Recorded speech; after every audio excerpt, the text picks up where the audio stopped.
Hey everybody, I gotta fix everybody's cameras. So, and also Cricket still shows Cricket, but it's not Cricket anymore. Let's see. I'm getting some feedback. The image. Getting some feedback there. I'm getting some feedback.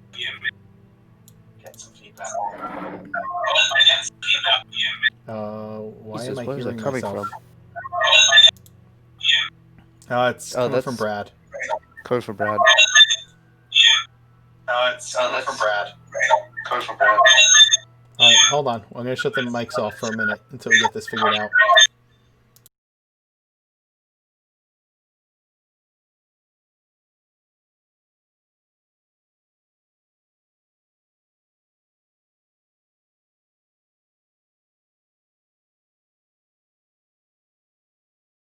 Oh my god. Are we good now? I think we're good now. Let me throw up some artwork. Are we good now? I think we're good now.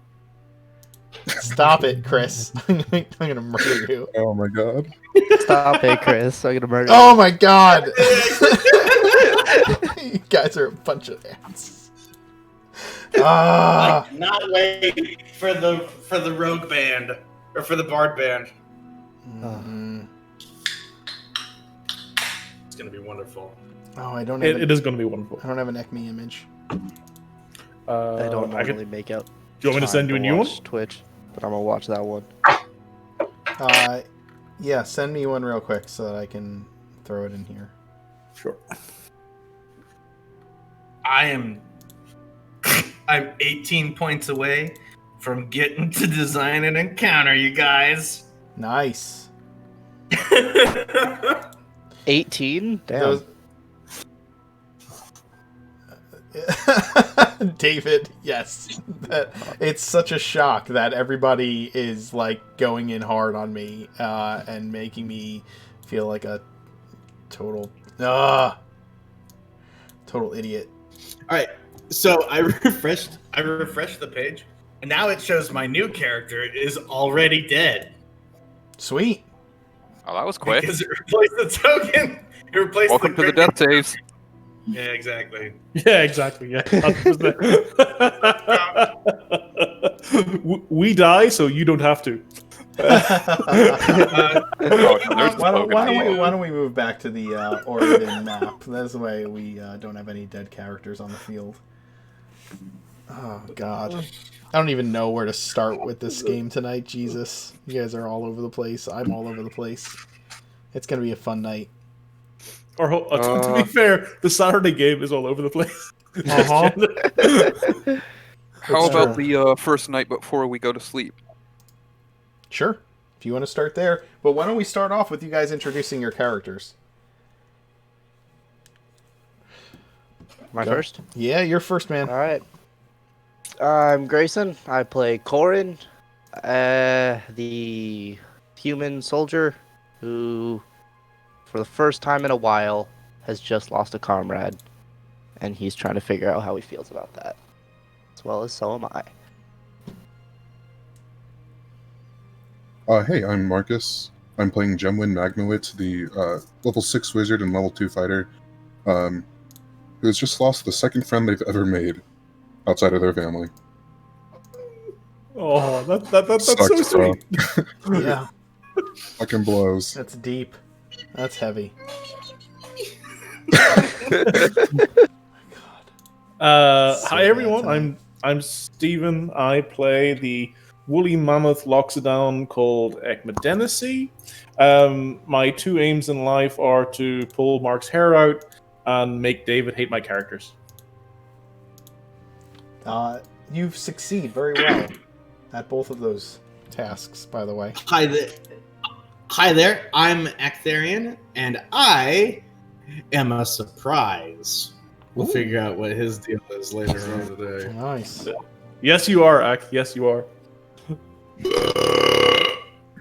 Jesus, Nice. dude. Really? Nice. That's very professional. Thank you. Hello all, I'm Brad. I play Calith, the Ioaska human barbarian who constantly fails checks to get his mind taken over and have to kill his friends. Accurate, but terrible. Oh. Alright. And I'm Justin, and we are Kerr. Yes, we are. Right now we have a huge image of Ekmi on the screen, and I will fix that in just a moment. I'm working on making sure this all looks good. I am the Mark Knight. I am your Dungeon Master tonight. I might be bad at it this evening, but we're going to get through because we have an excellent crew here tonight. Real quick, before I get started with the recap, we have some quick announcements to make. First and foremost is we are still on the hunt for 500 followers, although we are much higher than the 360 that it says there. We are at like 365, yeah, we are slowly but surely making our way to 500. When we hit 500, I am going to get whatever the newest D&D book available is. It's either going to be Rime of the Frost Maiden or Tasha's Cauldron, and we are going to give that away to one of our followers. That might be you. So yeah, that would be awesome. We are also doing a sub goal here. Thank you, Chris, for the subs. That's amazing. We're trying to get to 50. We're at 43 now, thanks to Chris. When we get to 50, we are going to give away, we're going to put up a new emote, and then after that, I'll put up another goal for some free dice to be sent out from our sponsor, Farbro Co. What else we got going on? Artifact Recovery Corporation, our normally Friday game, our once Friday game. Dude, thank you, Grayson. Oh, Grace. You're the man. 2 more. You're the man. Our typically Friday game is no longer going to be typically Fridays. It is moving to Tuesday, and we are going to have some surprises this Tuesday, the 15th. So come on out and check it out. It's going to be awesome. And it'll be Tuesdays here on out. Let's see, we are playing The Road to Nowhere. I got to get the overlay up before somebody reminds me that the overlay needs to go up. So we'll do that. Bam. All right. We got 14 viewers. That's freaking awesome. Thank you for watching. Okay, let's see what we got going on here. When we last left off, the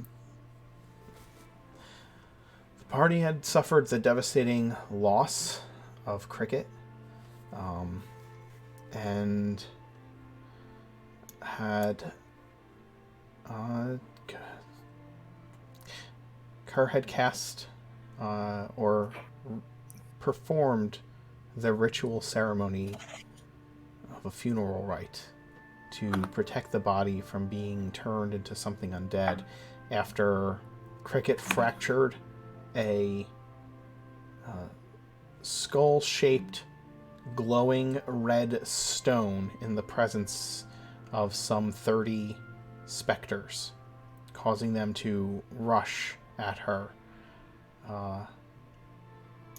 In the meantime, the rest of the party raced for their lives out of the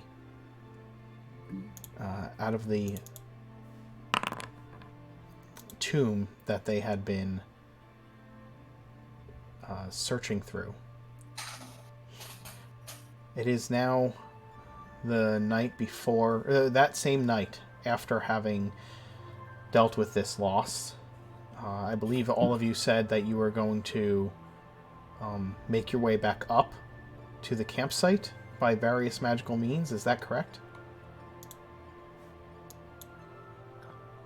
Yeah, I could actually, I had, like one more shapeshift, I think. Okay. Yeah, I had one more wild shape that I could have turned into an eagle and grabbed one person in each claw and Okay. did a thing. Yeah, so you flew everybody back up to the campsite, which is now a huge sinkhole in the ground. Tell me what you all are doing as you process what has transpired in the caves below, and what your plan is.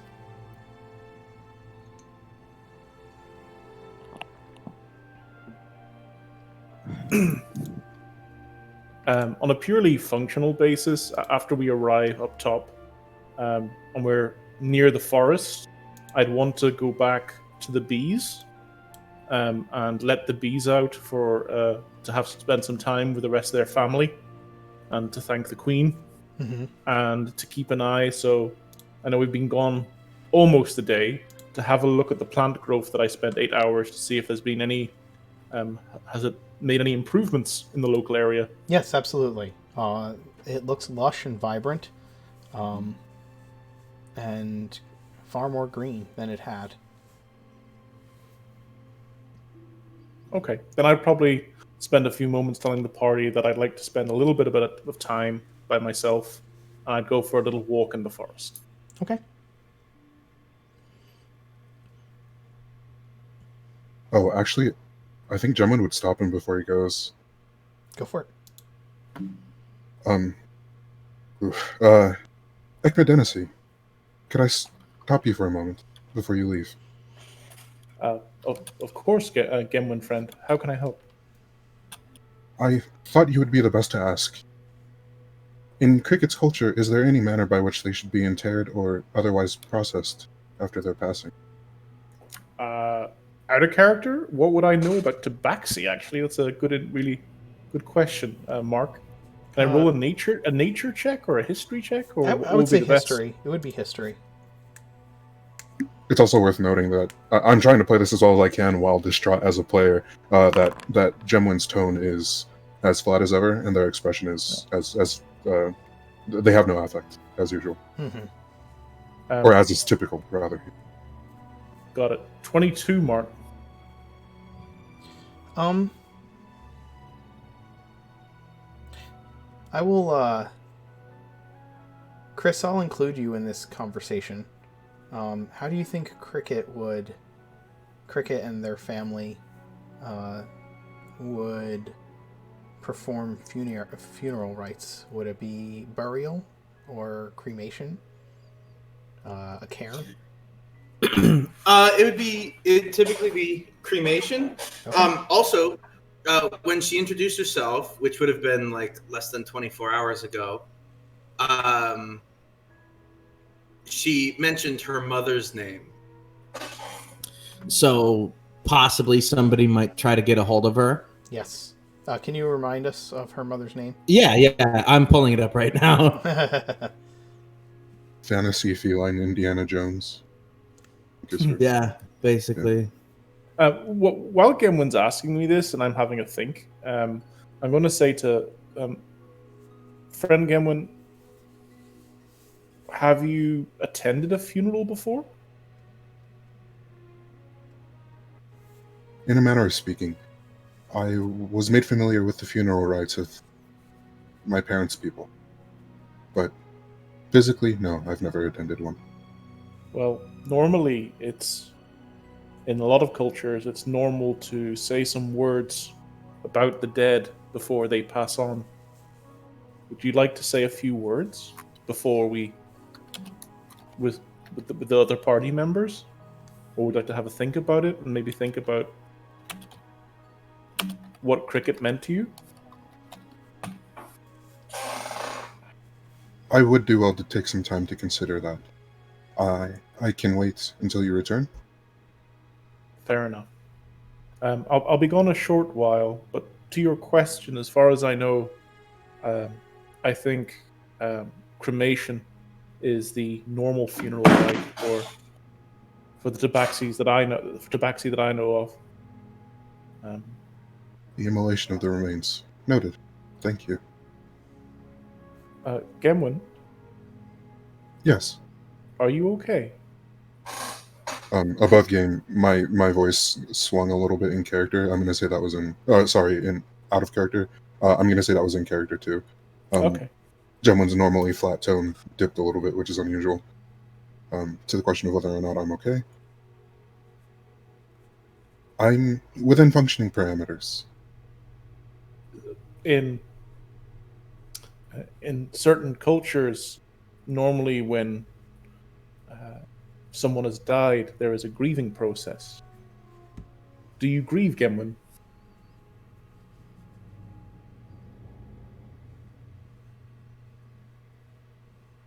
certain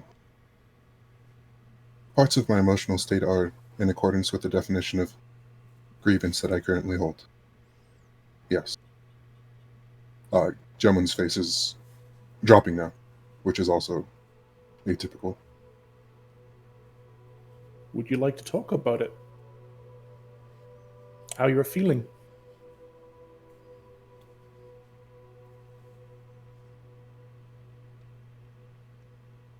Yes, but I fear I'm not able to. I believe I need to acclimate to these sensations first. I'll give Gemwin like a small kind of pat on the shoulder and a squeeze, and I'll pick up a flower from the forest floor, and I'll pick it up, and I'll use Druidcraft to make the flower bloom. And I'll give it to Gemwin, and I'll say, like this flower, Gemwin, we all have our time. Maybe Cricket's was a bit short, but we all go to the same place in the end anyway. It might bring some comfort.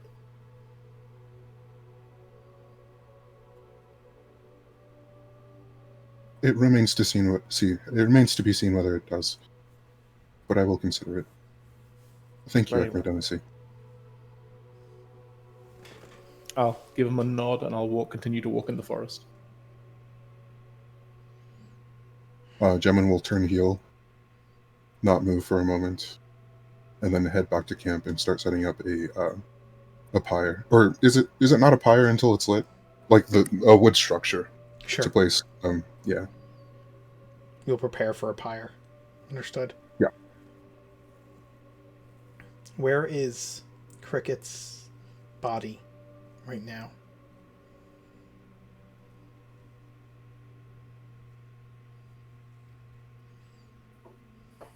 If no one would object to it, I think Gemwin would have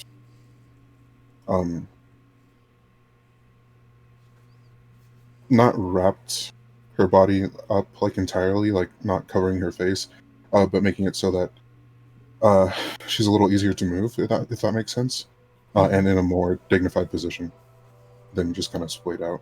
Yeah. Sure.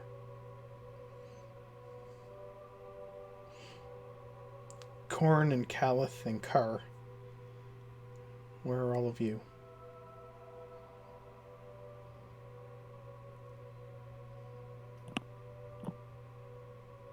We will be scurrying around, I'm collecting muted. twigs and leaves and all the small stuff to get a nice large bonfire started. Okay. While everyone's off doing their own thing, and while we were at the bottom still, Corin would have, at least while we were at the bottom, Corin would have looked down at Cricket. I failed. And when we're at the top, Corin would be against a tree, gathering wood, sticks, anything for a pyre, but at the same time muttering to himself, I wouldn't let this happen again. I can't believe I did. And not really talking to anyone, just gathering wood and sticks, muttering to himself. I would say Calith would be somewhat quieter than normal. Also, once he sees them gathering the pyre, he would help for that.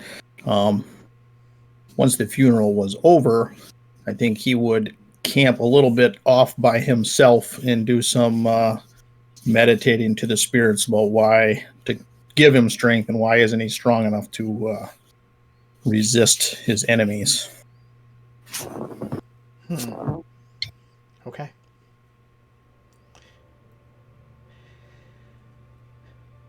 Kerr and Corin, you bring back what you've been gathering and add it to Gemwin's work, or at least the pile of wood he needs to finish constructing this wood pile for Cricket. Calith, you meditate, trying to commune with the Owathan ancestors who guide you in battle, but not in fury this time, but in peace. Or maybe not peace, but in silence. Caliph, give me a religion roll.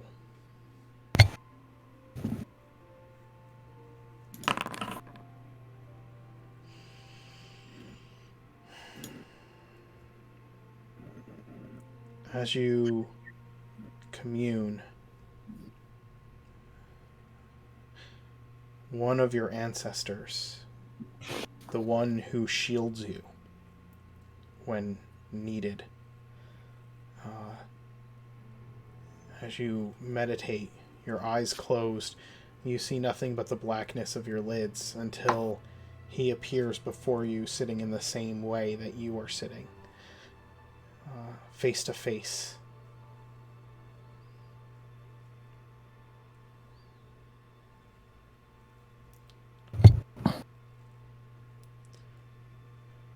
You judge yourself harshly. All that I know is that my enemies keep using me to destroy my friends, and I'm unable to resist them.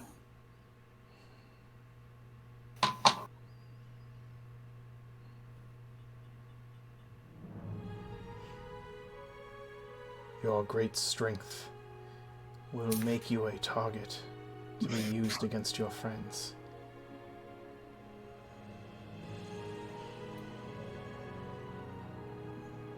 Your mental resolve must be that of your body, strong, resistant.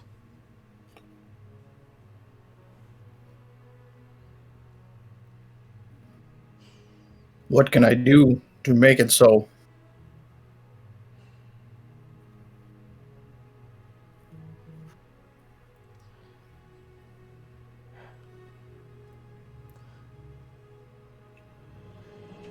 This is not a question easily answered.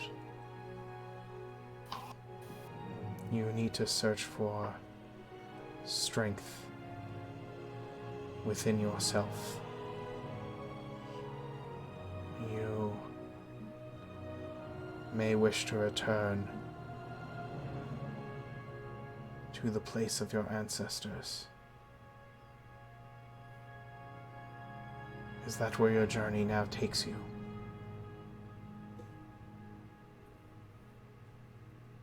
I'm sorry, out of character. Was that was that in a questioning tone? Yes, he was asking Okay. you. Yep.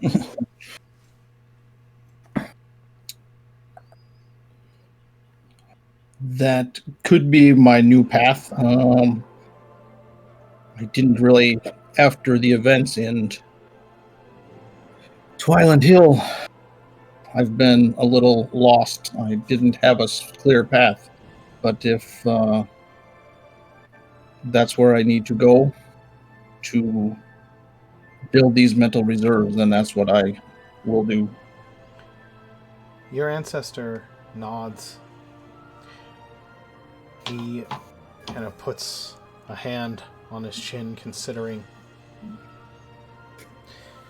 He turns, and suddenly you have clear sight to the forest around the campsite, and he looks out to a greener pasture where Ekmi is walking. Perhaps the wisdom of your companion will aid you. He seems wise enough and determined.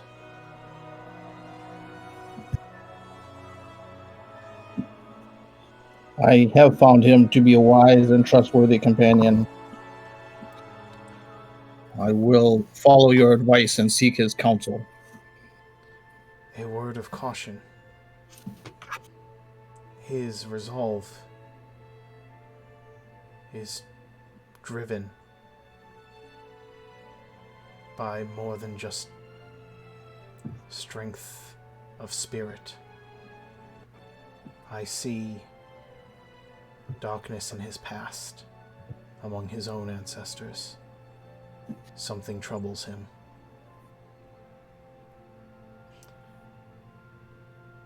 You can learn from him, but he may need you.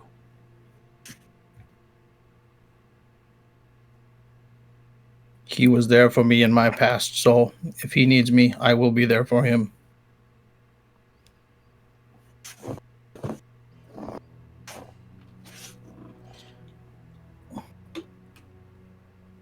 You walk with your ancestors, and you call upon us at need. It was wise of you to spend time in meditation on this. But you are young yet. You will grow in wisdom. You will grow in resolve. You will grow in your ability to protect your mind from these things that would take advantage of it. Do not judge yourself too harshly. Caliph of the Azure.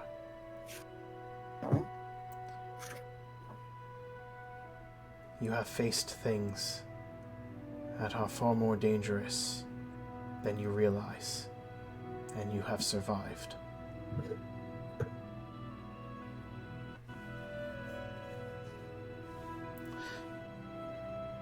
And with that, there's like a gust of wind, and his spirit fades away into it. Galth will bow his head and say, "Thank you. I will do my best to take your words to heart."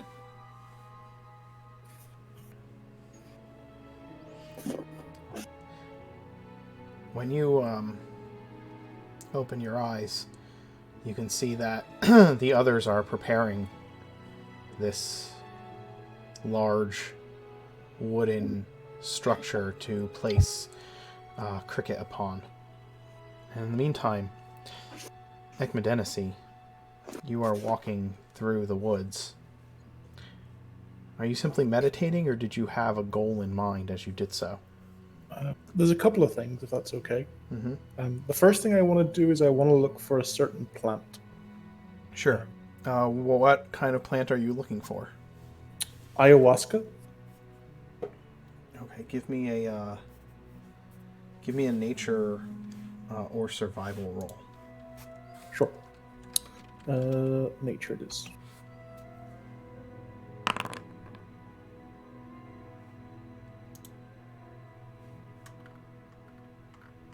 $18. Okay.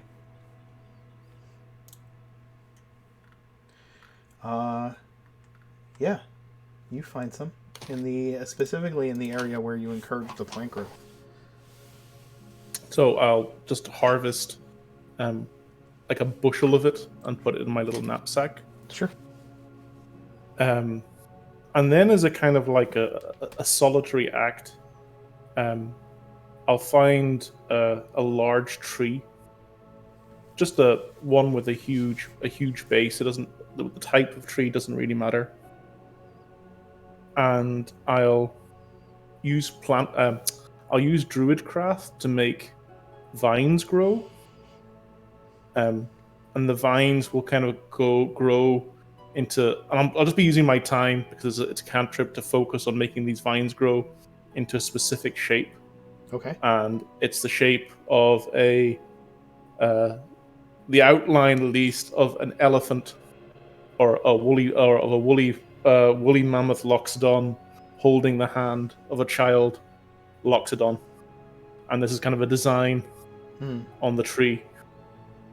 And I'll just sit and stare at this picture of a parent holding the child in the vines and weep a little bit, and he'll be rocking back and forth and saying, "My son, I promise I will come for you." And he'll be like that for a good amount of time Okay.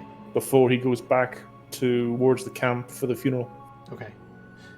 Catlith, would you have gone and looked for Ekmidenisi after your vision, or would you have waited or helped with the pyre? What would you have been doing?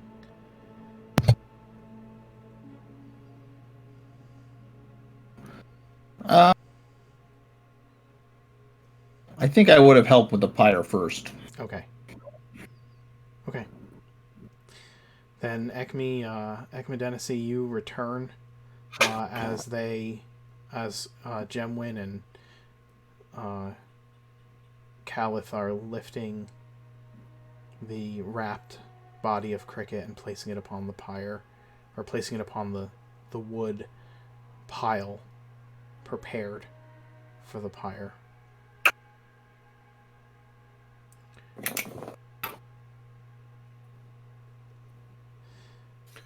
How big a wood pile is it? Is it like significant amount of wood? Is this like Vader's funeral pyre at the end of Return of the Jedi size? Is that what you're going for? Well, not Quality Vader's would size, have to he's be. huge, but the same construction with Cricket size. Okay. Yeah, Got it. but with like the requisite amount of wood for it to burn, like Justin was saying, like it has to be enough, I guess. Are we near a river, by the way, Mark, or are we just no, mainland forest? You're inland forest. I'll zoom in actually on the map to about where you are. You are probably right around here, just before the pass, right in the hills before the pass. I would just, it's a small thing, but I'd look for like a small ant colony, and I'd ask the ants if they could help bring little bits of kindling for the fire. Sure, they do so. They march them across.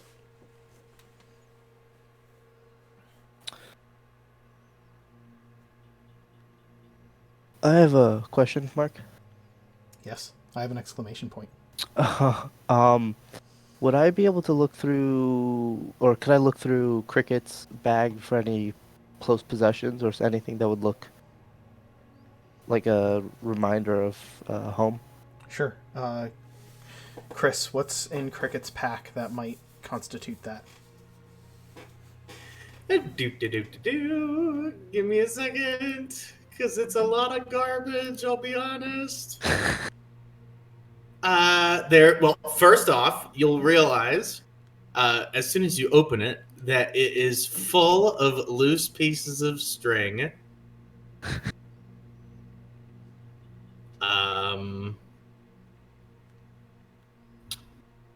Yeah. There is a locket.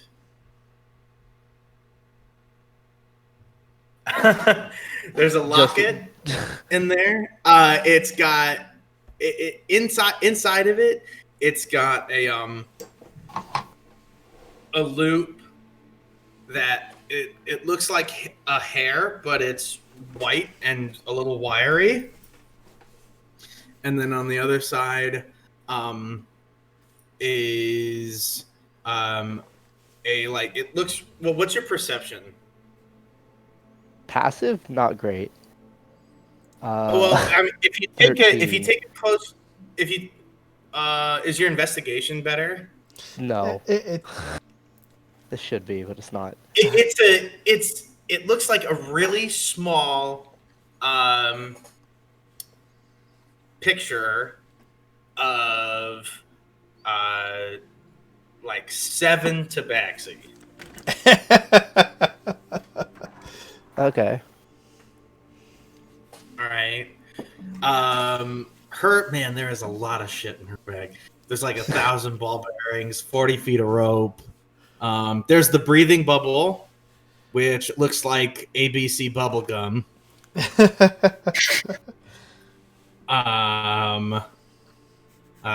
There's an hourglass that is like broken on one side, so it's like it's empty, and the sand is at the bottom of her bag. So is the only There's also the only thing that doesn't either A, look like delving tools, or B, garbage is she's got another potion of healing in there. and her thieves' tools, and then that locket. I would take the locket's the one with the picture in it, right? Yep. Assuming? Yeah. So I would take the locket. Did you say something about a ball of yarn earlier? No, No, it's all No. loose. It's not all This up. is It's all loose. loose. Okay.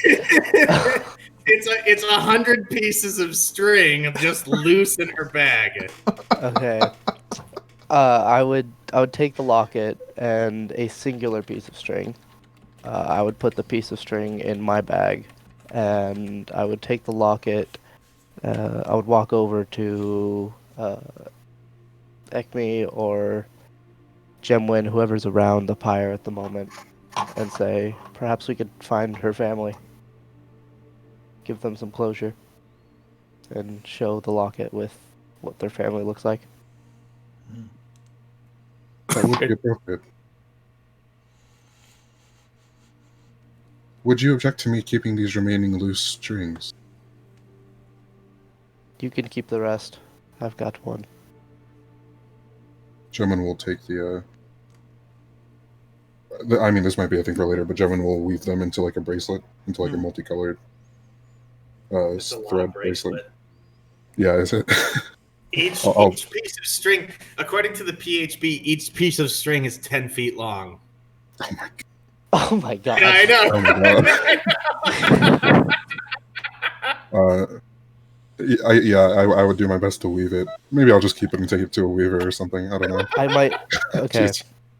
If they're 10 feet long, Jemwin starts braiding this in the intention of making a bracelet and ends up making like a belt.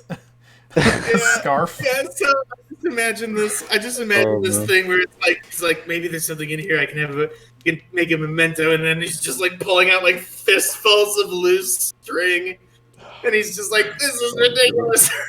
Oh my I would have. Okay, I still would have taken one of them, but Anyway, it's like one of those ridiculously long spaghetti noodles, because you look at it and you're like, "Oh, it's just string. It shouldn't be. It's 10 feet." It's like, oh my goodness. so you find all this string, but you also find the locket, which you determine might be useful in returning to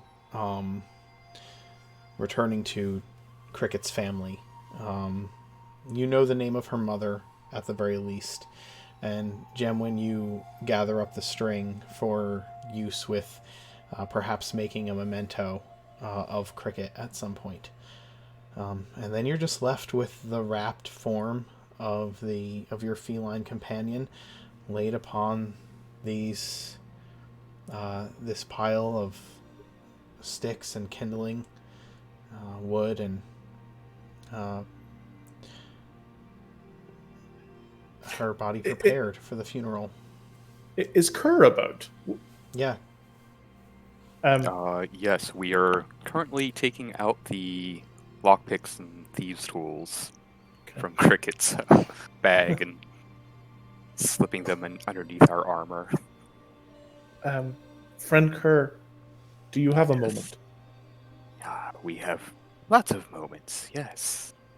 And he smiles. Ekmidenisi smiles at that, and he says, Friend Kerr, I think that of all of us, you have the most faith. Would you like to... I think it would be proper if you led the ceremony. Well, if you insist. I don't insist, but would you like to? We could say a few things. Very well. One moment, we will prepare. And I'm going to take out a piece of parchment and step away from the group for just a moment and prick my fingerprint or just put a can't talk today. Put a prick on my finger and write down on the parchment in blood Cricket's name, and then around it in a circle I'm going to in Draconic write the true name of the many-voiced god. Ooh. And then I'm going to crumple it up.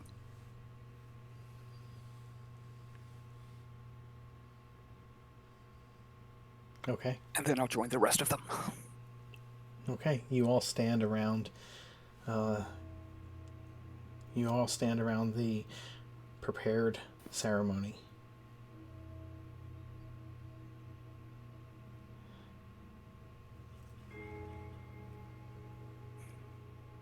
Fire? Torches? Something to light? Who I can has? handle that. Gentleman's gem will light up a deep, rich red orange, and they will start casting firebolts around the pyre in the corners, and then if it needs more to get going, he'll give it a little more. It's not long before the kindling causes the wood to be burning a bright red, and the flames begin to lick and consume the form of Cricket. Our friend Cricket. Small cat. Quick, fast, always moving. Clever, maybe? Maybe not. Sometimes. She will be missed, yes. Quick, clever, little kitty. Quick of mind? Maybe not enough at the end. But she will be missed. She will be remembered, oh yes. Even if it is just by us. I'll hold up the paper, cast,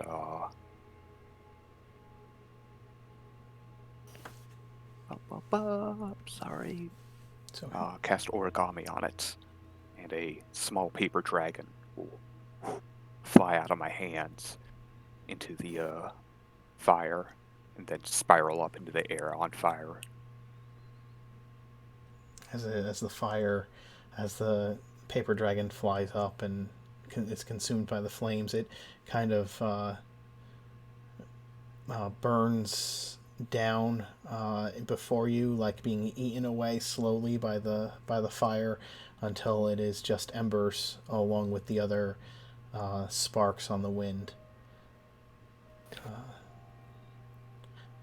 And you all say goodbye one last time to Cricket. Before the funeral's over, I'd look to Gemwin and say, I think of all of us, he was your friend the most. Do you want to say any last words, Gemwin?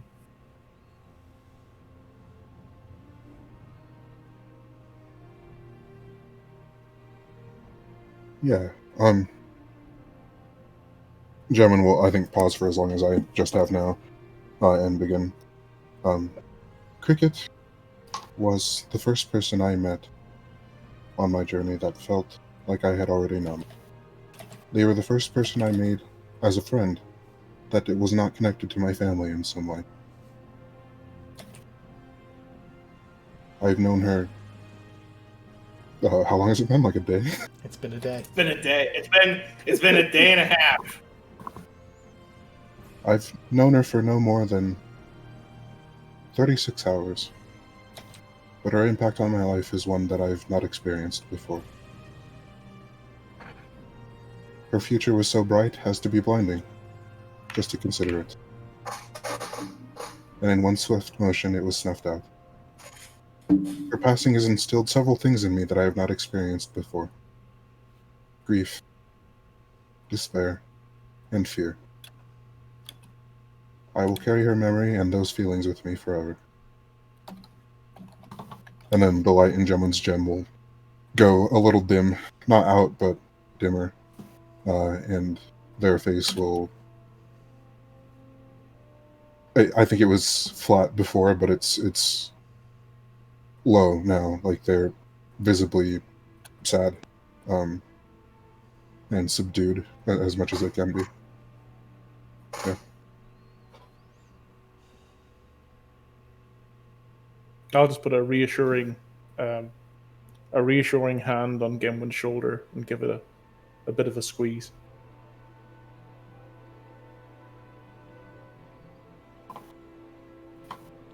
Gemwin will raise their own hand up to pat the top of X's hand and say nothing.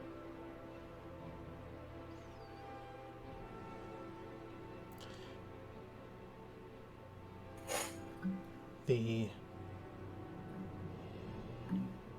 sun slowly sets over this scene. And Oh, sorry, Mark. uh-oh. Before we go to the next day, I've got something I would like to do, if that's possible. We're not for the going whole to the group. next day yet, but I was going to the long rest. So what is Yeah, it you would like Before. to do? Can I use my inspiration to do a narrative moment, which has no material benefit to me or anybody else? Yes. Okay. I'd basically like to invite everybody into a large tent if one of the tents are still up. For the And- sake of this, we will say yes. There is Okay. one that's still up. Okay. If not, I've got a tent in my back. Sure. And I'd invite everybody in. I'd close the tent and make sure the tent was fully sealed. And I would ask everybody to sit on the floor. And I would take a small pot out, and I'd empty my water canister in the pot. Take my tinder to light a fire. And before I start what I'm about to do, I would explain that in my tradition in the Wastes, it is important that we commune with nature and have a sense of what is to come. There are certain ingredients in nature that can help us, and I'd like to take you all on a guided journey. So effectively what I want to do, Mark, is I'm going to boil up my ayahuasca, turn it into tea, and I'm going to use guidance to guide everybody on almost like a spirit journey by taking some ayahuasca, and to see if their mind is opened in any way. Again, just opening their mind, seeing what their feelings are, and taking them through a journey of their emotions. I don't know. Let me ask this, Jemwin, are you affected by poisons? My thoughts exactly. I've actually been thinking about that since he mentioned the ayahuasca, and I Yeah. think it's a question of the complexity of Jemwin's brain, because it's established that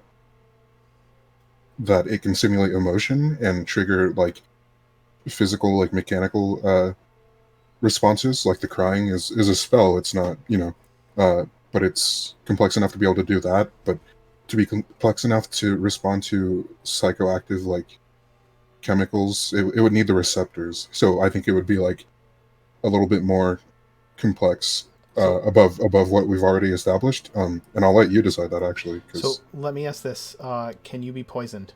Are you resistant to poison or immune to poison? Oh, yeah, I think I actually Be am. resistant, not immune, right? Resistant, yeah. I forget what it is. Constructed resilience? Immune to disease. Advantage on saving throws against being poisoned, and resistance to poison damage. Okay. Does anybody else have advantage on saving throws against poison? Nope. Okay. Then you can still be poisoned. And I will ask you this, Jemwin. Considering Ekmidenisi's request to take you on a guided journey, would you be willing to allow this to happen? You're muted, I think. Yeah, I'm sorry. Yeah, I'll intentionally fail the save. Okay. Then I'm going to say that it works on you, and you can tell me to what if it is the same extent as it does the rest of the party. I also need to know what each of your mindsets are going into this ceremony. I'll say it's the same extent because I'm interpreting this as not being damaged, really. No, it's not damage. Yeah. So I'll say it's the same extent, and then my state of mind is kind of like a mix of grief and despair, Okay. and very new grief and despair. So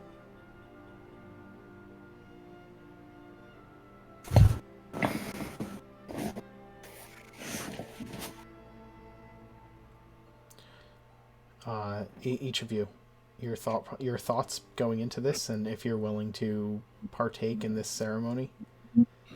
I would think the Owathans would probably have somewhat similar ceremonies, so I think Calth would lean into it from that sense. Okay. Yeah.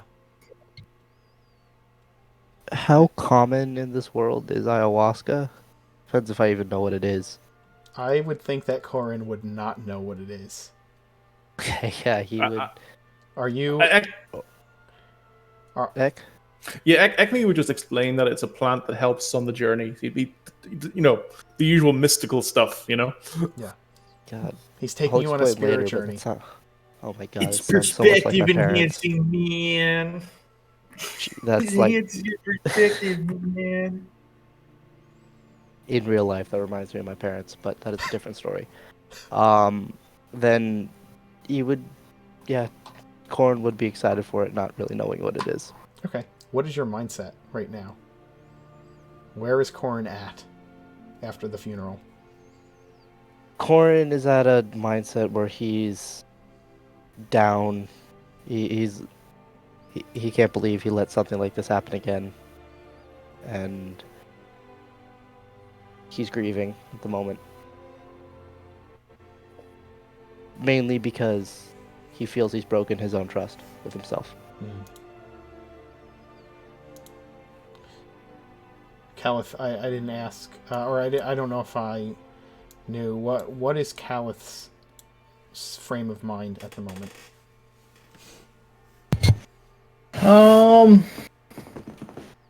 Say he's a little reassured after the conversation with his ancestor.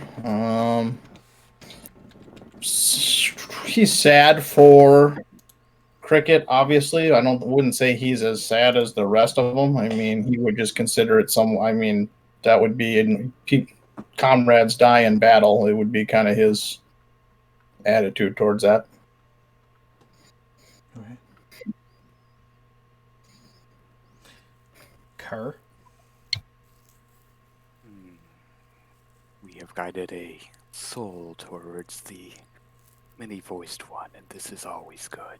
In this night, even though sad for a death,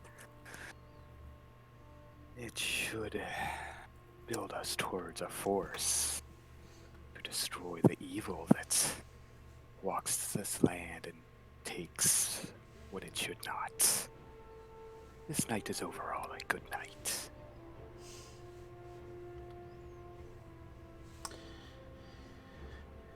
And Ekmi, are you participating in the ceremony or merely guiding it?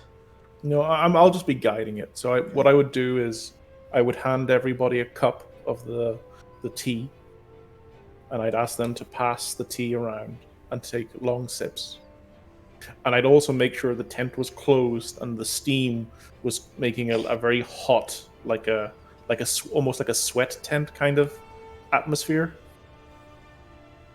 And I'd start beating with my staff rhythmically on the floor, and I'd be guiding them and saying, close your eyes, go to that place where thoughts and emotions are open and one. And all I'm trying to do is to get them into into a state where their unconscious thoughts become a bit more conscious and lucid at the top, and asking them, where do you want to go? What do you want to do? What do you see before you? And I would do that with each person. I also need each of you to make a Constitution save against poison. This is not for the psychological effects of the poison. This is for the physical effects of it. So if you have advantage, you have advantage. If not, just roll it normally.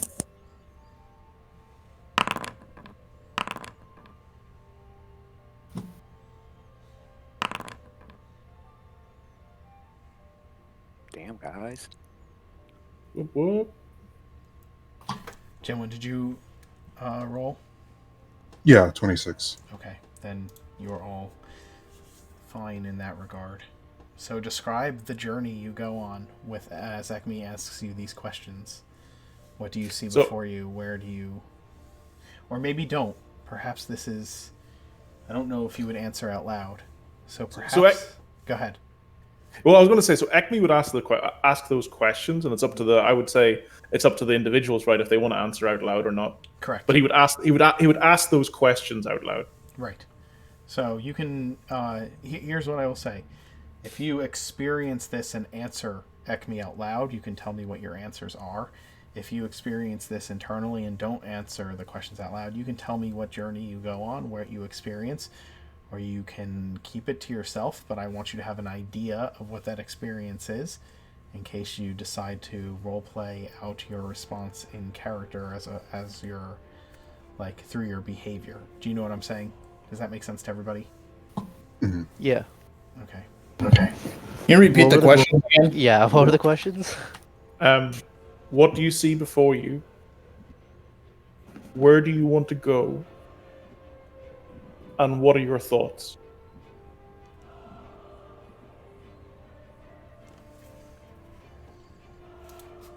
I have something if nobody else does or wants to go.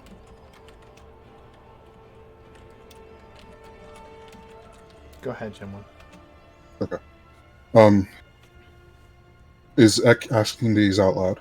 Yes, and I would be walking around you if you're all in a circle, sitting down, and I'd be asking the same questions while rhythmically stamping my staff behind each of you. So Gemwin says, actually, just to describe their state a little bit, they're in the closest state that they can be to hyperventilating. They're not breathing super hard, but they're physically showing that they are breathing when usually they don't, and they respond, I see my purpose before me, clearer than ever.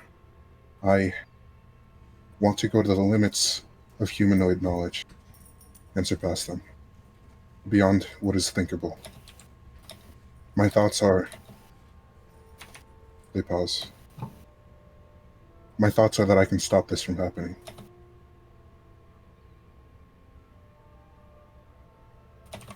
And that's it. And then after that, I will stand behind Corin, again doing the rhythmic beating of the staff. See if he's going to say anything. Corin doesn't say anything. He's there. You see his mouth mumbling a little bit, but no real audible noise is coming out. He is speaking to himself, basically. A quick question from Steven. Is this Corin's first time high? Probably. And like, what would his his effect be like? So what do you think he looks like? I'm not too sure because I personally have no experience with DMT, but Yeah, you're probably like pale and sweating. I have personally had bad experiences, so with other things, but I'm not getting into that. But not on camera. He's probably not on camera. He's probably thinking to himself, or his state really is probably a bit pale, a bit deep in thought, mumbling to himself, and sweating a bit, but not to any dangerous point. Okay. Just eyes closed, deep in thought. So if I see that kind of almost bad trip experience emanating from Corin, I would like put a hand on his shoulder and kind of like whisper behind him, "It is okay. You will be fine. Focus on your path. Focus on the journey that you want to take." His breathing slows a little. And then I'll step behind Kerr.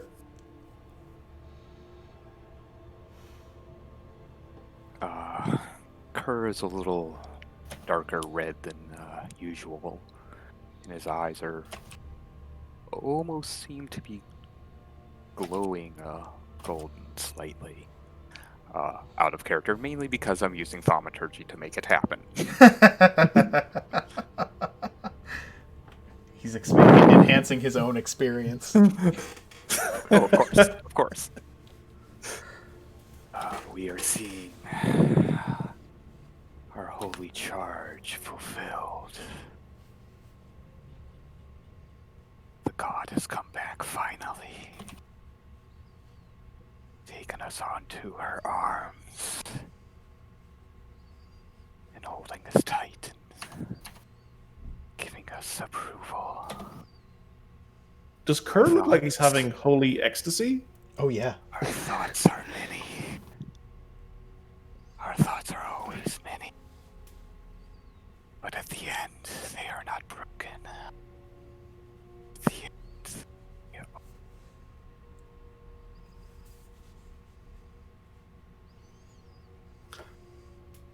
Ekmi was paying very, very careful attention to Kerr's words, given that it was Kerr's. He's been Kerr's traveling companion. This was a good thought, Ekmi. A very good thought indeed. We all thank you. And then lastly, he will go behind Caliph. And this time, on a more personal note, he will put his 2 hands on his shoulder and speak to Caliph. And he will say, "What do you see? What troubles you, friend Caliph? What is it that you cannot say?"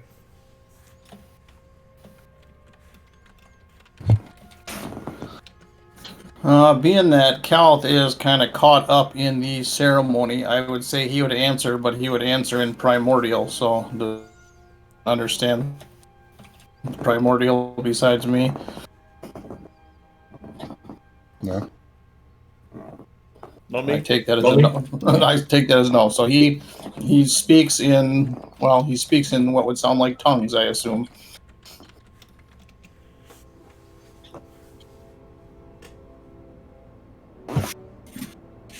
Got it. Okay. And then after a while, after another 10, 15 minutes, he would slow the rhythm down, and bring the ceremony to a halt. And with a large clap of his hands, he would kind of take people out of the state and say, "Come back to this world, my friends." Well, I am going to tell you something. Ooh. Ayahuasca ceremonies take about 20 to 60 minutes to kick in, and its effects can last up to 6 hours. Sweet. So you will need to take first watch for sure. I will. That's not a problem. So, so yeah, you watch over them. Do you open the tent and release the steam and like sit out watching the night? Yeah, exactly. Okay. I will switch over to our new companion.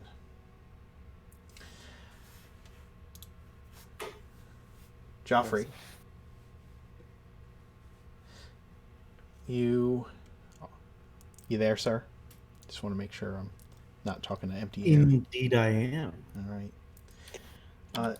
Jeoffry, you stand in the glade in the Feywild where you first entered this place. It's been ages since you've been here.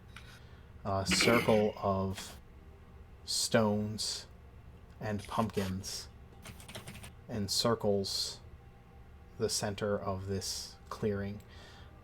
Pixies and brownies flit about among the twisting birch, their red leaves blowing gently in a breeze that seems to come from nowhere, and smell of that deep, rich aroma of autumn. Laneth, walks beside you, his hand in yours as you approach the circle. And looking up at the canopy, thoughtfully, he says, "Are you sure this is what you wish to do, my love?" Laneth, absolutely. Look, you know things are changing here. It's I have to go back. No one else here is willing to help, and it's clear that something is affecting this place. You might not notice it, but I have, and it's important to me that you are safe. So I must go.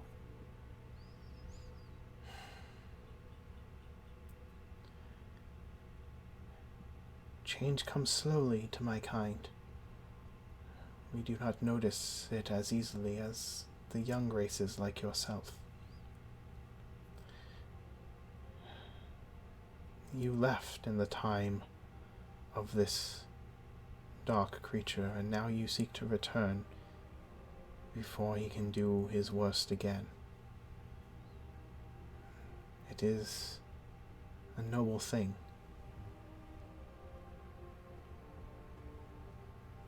Anything for you. It's all worth it. If you go Now, out there, while I'm gone, I'm put my hands on his like lapels and flatten out the leaves around his neck. You're like, look, I know that the brownies get a little antsy around the time that you have to do your thing, changing the colors, but be patient with them, okay? if I Please, must, for me. if I must, I will. I know you will. You. I'm nervous too. He brings himself up to his full height, and Gosh, you're tall. what I am about to say is grave. If you leave these lands, you leave my protection. There will be those of my kind who will seek to use you against me. They will seek to harm you, and so I cannot let you go out there unprotected. He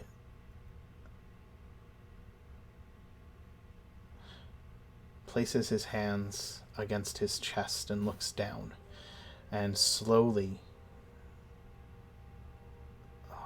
he like cups them against himself, and slowly an amber light begins to trickle into them, a glowing amber light that begins to break through the cracks between his fingers that are pressed together, and begins to fill the clearing almost to the point of blinding. He balls his hands around this amber light, and then in a very strong and rapid movement, he grabs you by one shoulder. Your sight is filled with just the color, and he presses his other hand to your chest.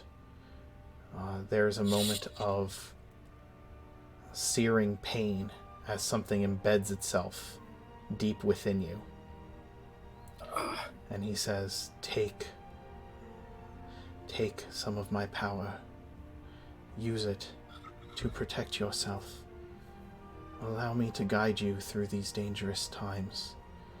And let my love for you be a shield against the darkness you will face.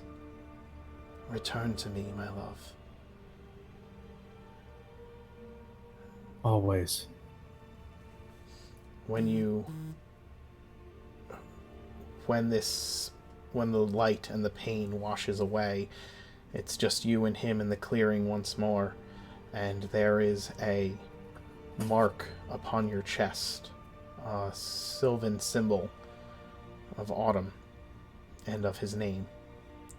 And you can feel pulsing within you that amber light and a portion of his power.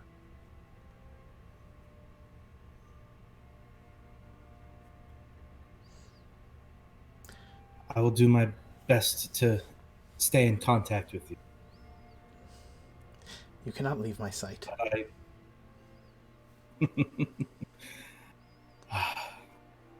You've always been a worry ward, but I thank you. And he sort of rubs his chest and says, thank you, my love.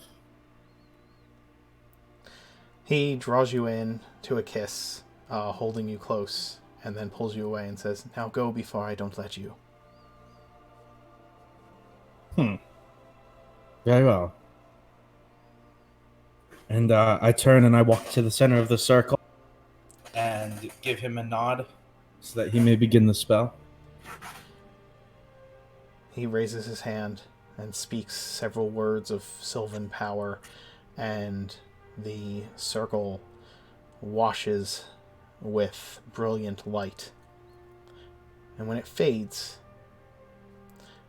so does that constant feeling of magic that taints the air of the Feywild. And you find yourself standing amongst hills.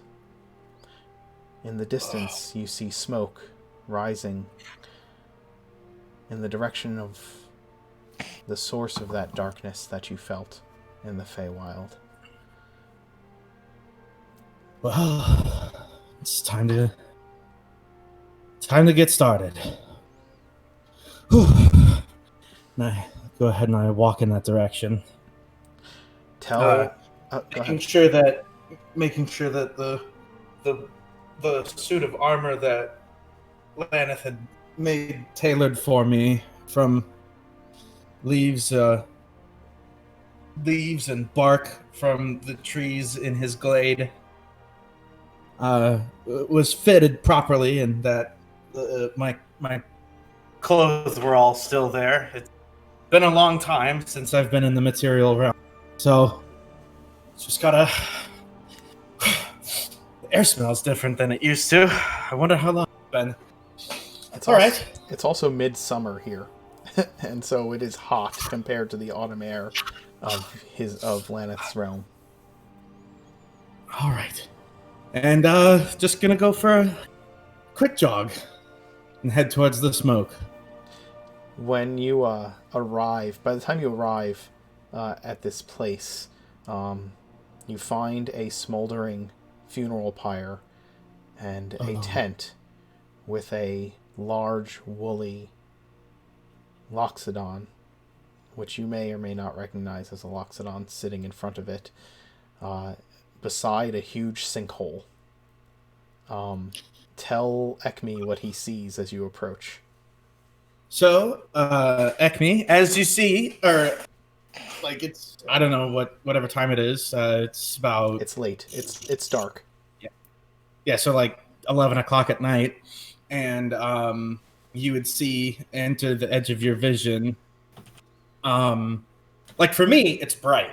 Right. It looks normal. Mm-hmm. But for him, on the edge of his the torchlight, because I don't know if Loxodon have dark vision, but he would see a like a 6'2", sort of broad-shouldered man,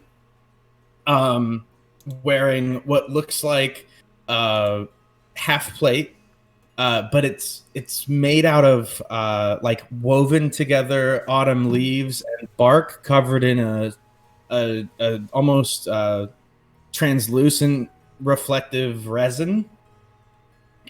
He wears beneath that a green silk undershirt, and over the whole ensemble he wears it's a heavy, like it looked like an autumn coat with gold clasps and trim. Mm-hmm. And all of this sort of it's half plate, so it's really mostly like a chest plate and extra plating on the legs and stuff.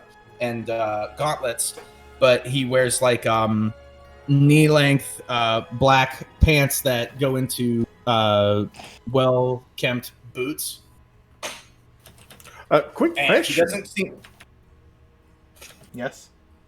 I mean, given that I'm a druid and I know the Feywild myself, do I recognize the clothing as being specific? I mean, given that it's not metal armor and it's made of like natural materials, do I have any insight into where this person comes from? Give me a. I guess it would be a. I think it'd be religion. Yeah, maybe it might be our. Actually, it's Feywild, so it might be Arcana. Are you trained in Arcana? I am. Okay, yeah, give me an Arcana roll.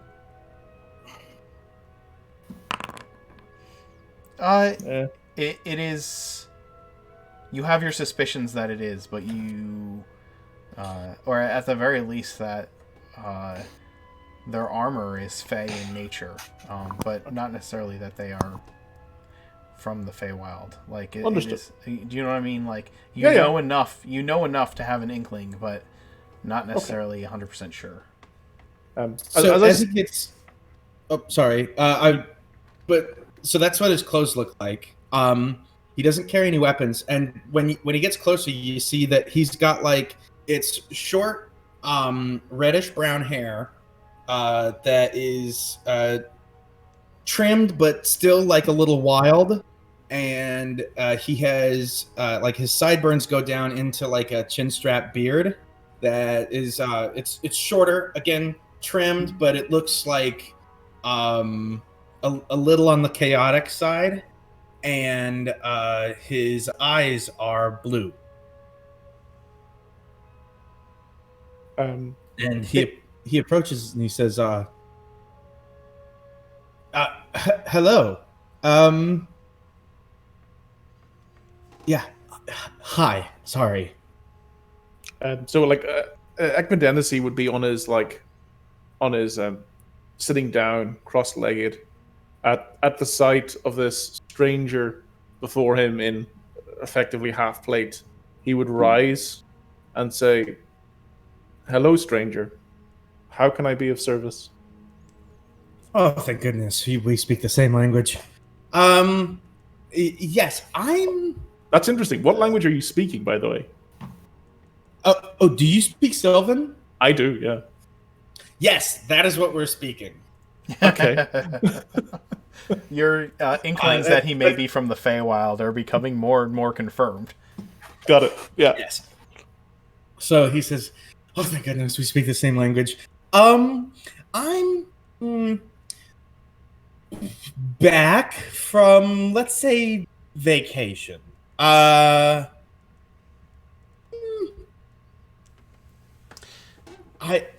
just, what happened? Jeoffry, as an aside, if you know who is down below, or not necessarily who is down below, but that if your return has to do with your suspicions of what's causing the darkness to affect the Feywild, have to do with Ian Volkmar, then you probably would have been alive during the time. You probably would have been. Yeah. Oh, you know what happened with Volkmar probably happened in your natural lifetime, which means that you probably have not been in Oregon in like 400 years. Yeah. Just a word of thought. I've been gone a while. What happened? And he would gesture like vaguely with both hands to the ground. Ekmi would kind of like chuckle to himself, and he would say, "That would require more of a longer telling. I am Ekmidenisi. Pleasure to meet you." Sorry about that. My manners are a little bit rusty. I'm Jeoffry West. Pleasure to meet you, friend Jeoffry. Friend Jeoffry, let Yes. me be honest. I have friends behind me who are resting. Maybe we can take a small walk into the forest, and I can close by, but enough to let my friends rest, and I can catch you up on what has occurred here. Yeah, that would be that sounds fair. Let's go ahead and do that. Is So, it? Mark, Gosh, are your friends going to be okay without you there? they'll be fine. We're not going to walk far. I just don't want to. I just want to make sure they can wake in peace. I wouldn't be walking far, Mark. Just 50 feet away, where I can still keep an eye on the tent. Okay. And just walking with this new guy. And Jevlin will actually come out and say in Sylvan, you can go, I'll keep watch, look up at the stars, and then go into sentry mode and not say anything else.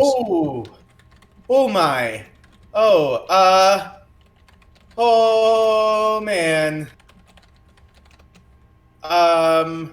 Wow, I didn't know your lot was still walking around. Are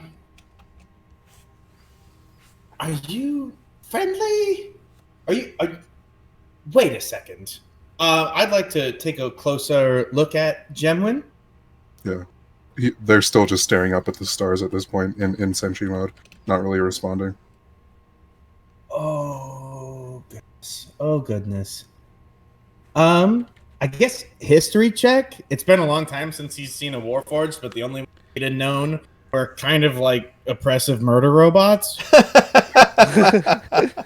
Go ahead and make a history. Well, I don't think you need to make a history check. That's what you knew. But I will tell you right away that Gemwin looks much different than... Gemwin probably looks somewhat different from the Imperial Warforged. The Imperial Warforged look like they were built for war and look like they were built for to be the constabulary.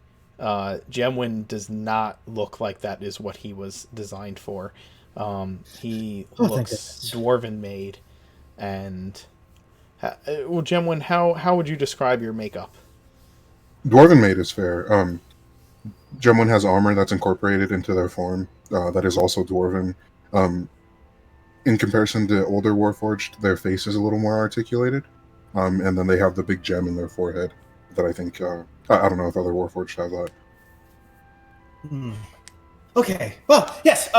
Yeah. Well, your friends doing his thing. Let's you and I talk. yeah, and basically, I would just as broadly as I can, given that we're still dealing with grief, I would broadly set out about the purple worm, and that there is danger below, and that danger is in the form of a temple. And we are currently in the grieving process. Did you find any mention of who was inside that temple? In what way is he asking that question? His tone, he's kind of been this affable goofball, Yeah. while you guys are having this discussion, and then his tone when he asks this question, it's almost like a different person is speaking. Understood. It's much more forceful. Okay. So at this change of tone, Ekmidenisi will just say, a necromancer of note.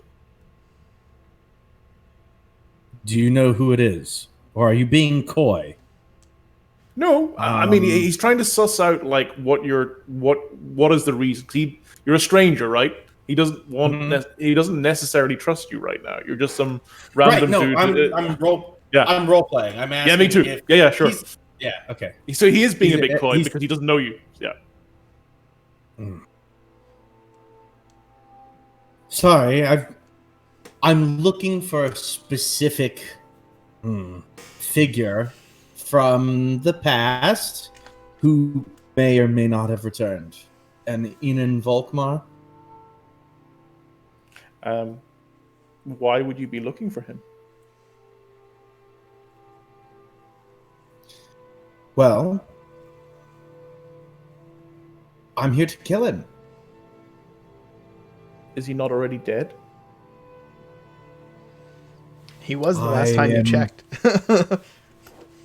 The last time I'd heard about Enan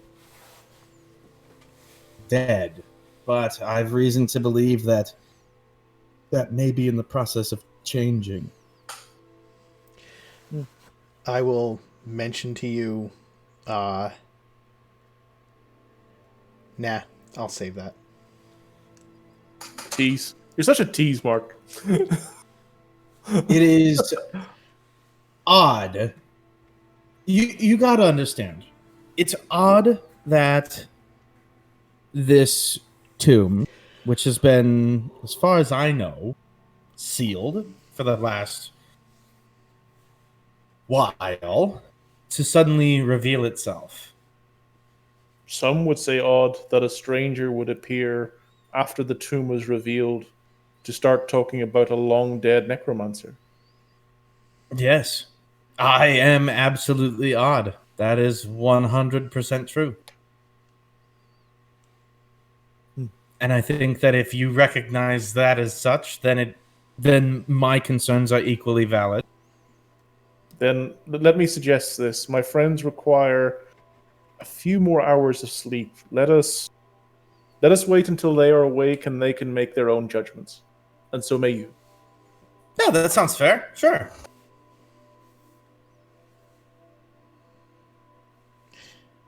Gosh, do you know what time it is? It's late. No. I'm asking Ekman, like he's. I like, know that. I'm informing Steven so that he can make a proper response. Given my intuition with nature, I'd make a ballpark call. Mark, what, 2 o'clock in the morning or something like that? Oh, sure, that works. Yeah, sure. All right. And I would just say to our new friend Jeoffry, unfortunately, I require rest myself. Do you mind waiting a few hours? And No, not at all. At this point, You do your thing. At this point, Gemwin would be able to go into enter his century's rest. Sure. Especially because, well, I'm sure enough time has passed at this point that the effects of the plant have worn off. And Ekmi, if I could remind you, you did not sleep the night before. No, I'm going to pass out under a tree. Yeah, you need to take 8 hours of rest, or else you will suffer. That's what I'm going to do. I'm going to basically find the tree where the bees were hanging out in, and I'll just rest under that tree, under their buzzing noise, and let it lull me to sleep. Okay. Are you staying with Ekmi, Jeoffry, or are you returning to the tent? I'm going to take a look around for some wildlife. Sure. There's lots of wildlife around here. Yes, I will speak with animals. Okay. And be like, excuse me. There's a bunch of bees. Pardon me. Some bees come flying over. Yes. Hello. It's, I've been gone for a bit. Would you mind telling me, how have things changed recently? I don't know how long you live. I'm terribly sorry if that's a bit callous. But where I'm from, things are changing, and it's frightening. And I know that these sorts of changes can be reflected on different planes. So I'm wondering if you all have noticed any rather disturbing changes recently. The bees tell you that they noticed the flowers bloomed a lot very recently, and that the next morning, one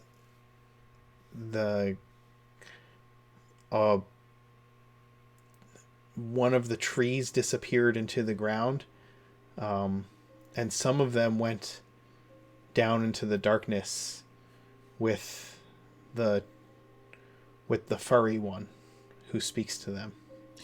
Is he a good person? I don't really want to work with not good people.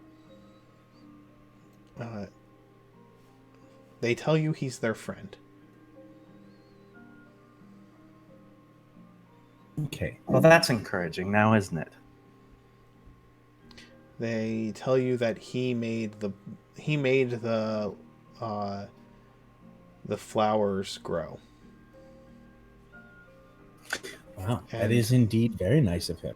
the queen had some of them travel with him for his protection. You are all very honorable little bees. That is amazing. And I would like to heap praise upon these bees. They buzz around you happily as you do so. Yes. Now, don't be getting into any fights with the wasp. They live in here and it'll be a bit of a pain, but this area is quite large. I'm sure that you guys can settle your differences in non-murderous insect ways. They assure you that their only quest is for honey. Well, I hope your days are filled with productivity. And I'm going to head back towards the hole. Okay.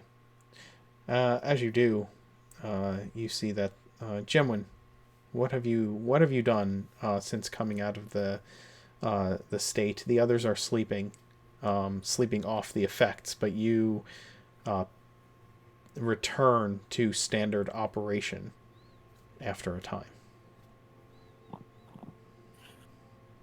Yeah, I think depending on how long it's been, Gemini would have been staring at the stars for a long time. And then they also are, as much as they can, experimenting with a certain spell with Maximilian's Earthen Grasp, I think it is. Mm-hmm. They are trying to adapt that spell and just like not casting it fully, but like trying to manipulate the elements of it to make it different. Interesting. Okay. Yeah. Do you mind if I watch? Sorry, I didn't catch that above game. Yes. Sorry. Hate to interrupt. Still speaking Sylvan, by the way. Yes. Dreadfully sorry about that. Do you mind if I watch? It's been a long time since I've seen somebody, let's say, properly study magic rather than just, bully it into doing whatever they want. Joman looks at Jeoffry. I do not mind at all. Are you an arcanist? No. Are you a spellcaster of some other sort? Nope. I'm just a concerned husband. As you say no, that you're not a spellcaster of some other sort, you can feel the flow of magic through you. Well, I suppose I am now. I didn't used to, though. Someone had turned their head back to their experiment, and as he says that, looks back really quickly. Like what? Yeah. Yes. A lot's changed since the last time I was here, and it would seem I have changed as well. I'm Jeoffry, by the way. Well met, Jeoffry. I am Gemwin. Gemwin reaches out a hand to shake. And he'll take it and shake. It's a pleasure to meet you. You said a moment ago that you are not an arcanist. And a moment later you said you are. Do you mean to say that you've become one in that moment? Let's just say I'm learning more about my day. Understood. Well, at the moment, I'm trying to adapt this spell into being a lesser form of itself, and to use less solid materials. Loose dirt rather than compact dirt. Interesting. And at a smaller scale as well. I'll be honest, I haven't the foggiest idea what you're talking about. But it sure seems fascinating, so please continue. Noted. I will. Jem, when you continue to manipulate the spell, trying to adapt it to a more subtle form, a more limited form, but perhaps useful all the same, and Jeoffry does watch with amused curiosity the entire time. And eventually, darkness brightens into daylight. But we will. Oh, yes, Car? Just one small thing I wanted to do before the effects had worn off fully and we had all gone to sleep. Sure. Kerr would have stepped behind Jem Winwell before he left, leaned into his ear. The search for knowledge can be long, painful, and difficult. Continue your journey, Metal Magician. But if you get frustrated, come to us. We can show you other ways. Then I'll move behind Corin. Lean into his ear also. Do not mourn when the chaff falls, for it always gives birth to new life. It is okay.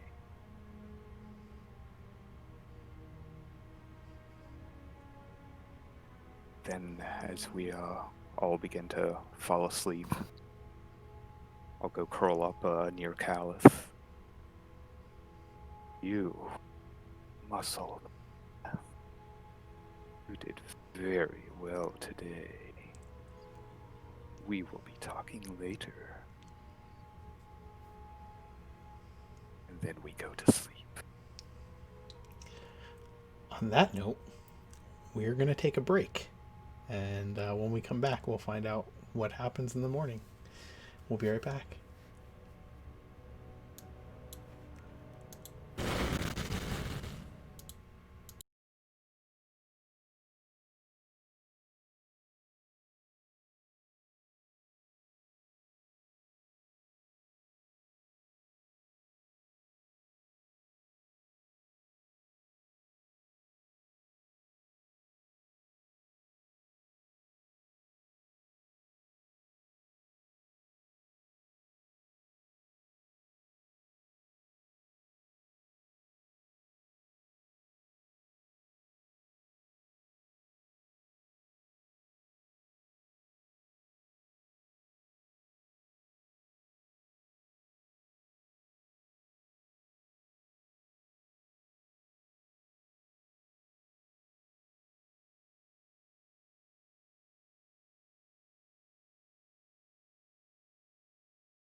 we have returned.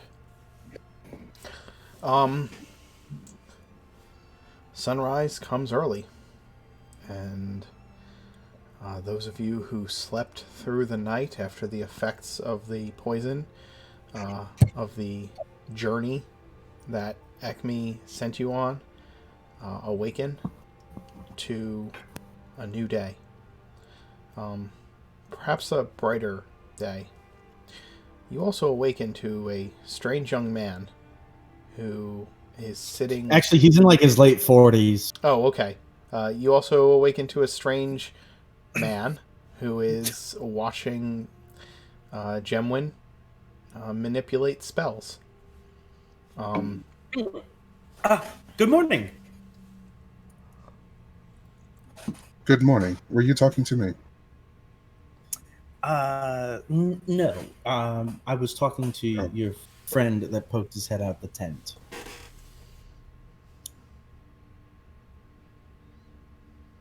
I guess whichever one of you guys would have gotten up first is who he would do. I guess I would have gotten up and started walking out. See you and not entirely know what to do. Then I guess you're, speaking to me? Now in Sylvan? Yep. You see a blank look coming from the Corin. Right. Hello. No. Gonna keep look. My eyes are gonna be darting from Gemwin to you, Cricket. To you, not Cricket. Jesus, Jeoffry. I looked at the Twitch. Darting from you and Gem in confusion. Still focusing on the spell. This is Jeoffry. He does not appear to be a threat. You telling me in common? Or... Yeah, sorry, yes. Okay. Jeoffry, pleasure to meet you. Walk over, stick my hand out. My name's Corin. So nice to meet you.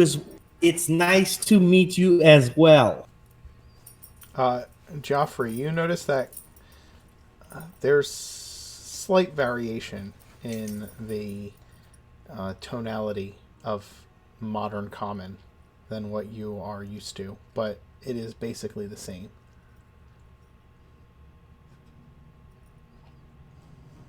I have been gone for a long time, and I am back. It is good to see that people still speak the same language they used to.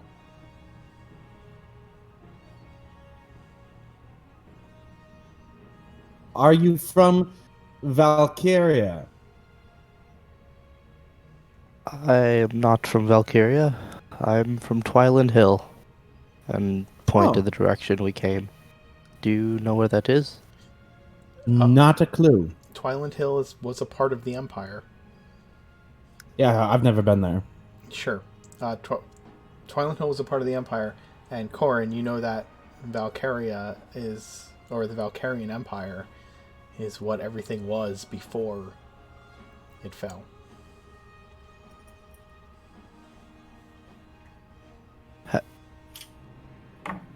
How old are you? You look young. How can you be a part of Valkyria? I have been in, well, I've been in another,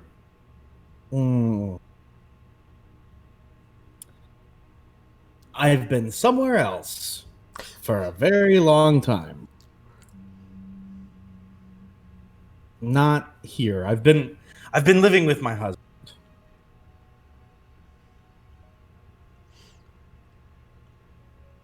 Time has been kind to you. What brings you back? That. And he's gonna point to the big ass hole in the ground. Calith, you wake up with Kerr crawled up against you.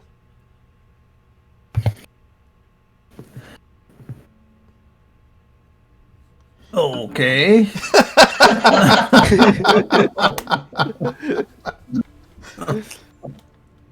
Is that a spoon in my back, or are you just pleased to see me? It seems you accidentally rolled off your bedroll during the night. Oh, what's so? Oh, Callus. Well, good morning there. Quite a night, huh? Kerr speaks to you in a very effeminate kobold voice.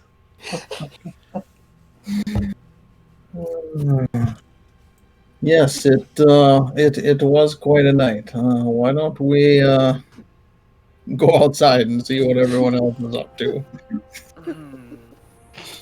Pity, but very well. And I'll start putting on my armor.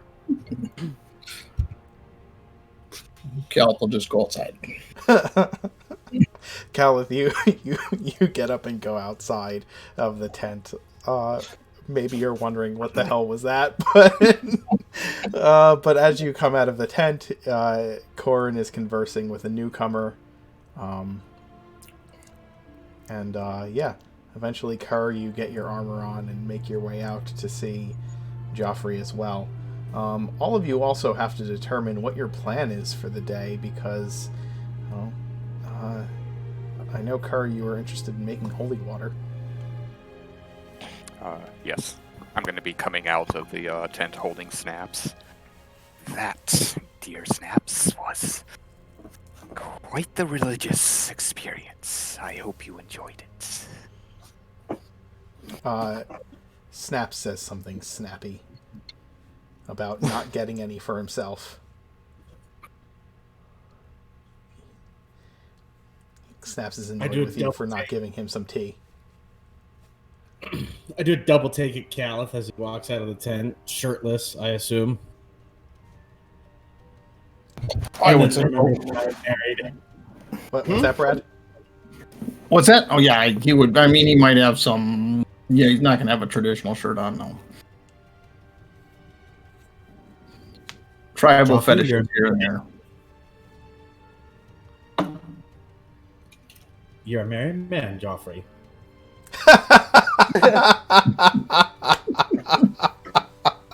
Oh, poor Caliph. Poor Caliph. Caliph is getting all the love. How deep is this pit? How deep is the love? You're gonna break me, Steven. Oh my god. I am like half tail. Wow. We'll have that conversation. I just got that. All right. It took me a second, but I got it. It just took me a while. Back on track. The hole is the sinkhole goes down like I think it was over 100 feet because they couldn't see the bottom from the surface. So He fell for a while. Would it be like 120 feet? Actually, I think it'd be closer to 160 because I think it took a couple of moves from the eagles to get down to the bottom. Okay. Oh, I can't see the bottom. That's odd. Well.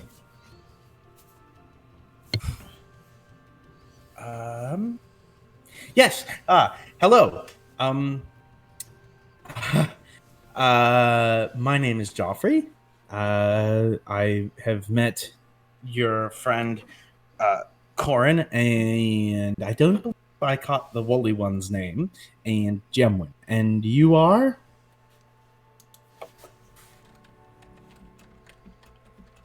Who are you pointing at? Kerr. We are Kerr. I hold up the plant, and this is Snaps. Oh my. And I'm gonna go ahead and give Snaps a couple of gentle pats.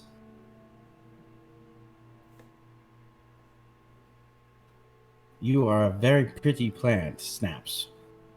And that will be in Selbin.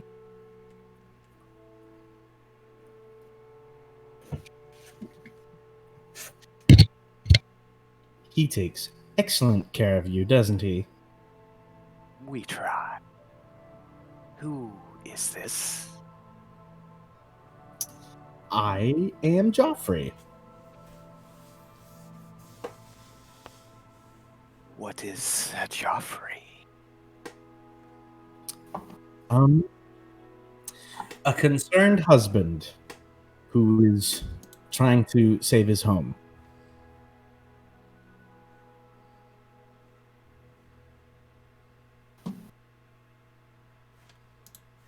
Who's your tall friend? The one with the muscles. Oh, muscles. Why, Is he that is mine.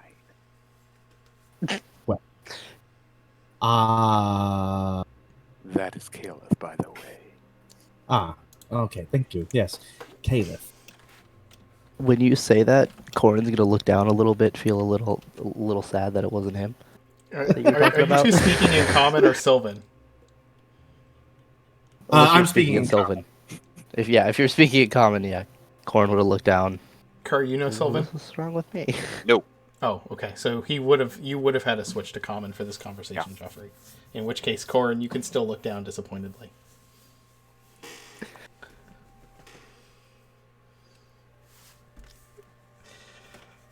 Caliph, what are you doing right now while they're having this conversation? Other than face palming. Brad, are you okay? I am all right. I am all right. All right. Suppose I just introduce myself to Jeoffry. Yes, Jeoffry, actually. It's Jeoffry. a bit of an old name, but if Jeoffry makes you feel more comfortable, that's fine. It's not really a big deal to me either way. If your name is Jeoffry, I shall call you Jeoffry. My name is Caliph. It's a pleasure to meet you, Caliph. Your woolly friend, the one missing his tusks? His name is Ekmidenisi. Ekmidenisi. Stubbs. Stubbs. Yes. Stubbs is easier.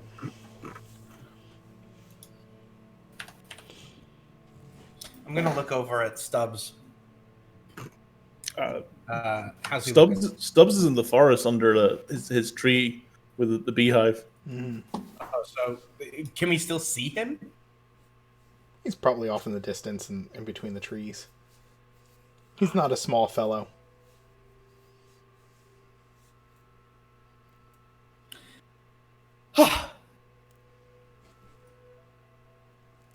Well,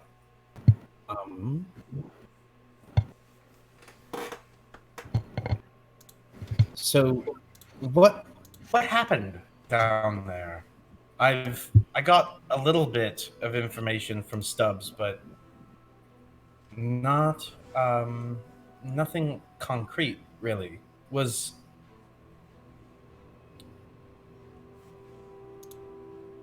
I'm dreadfully sorry. I've seemed to have lost my train of thought.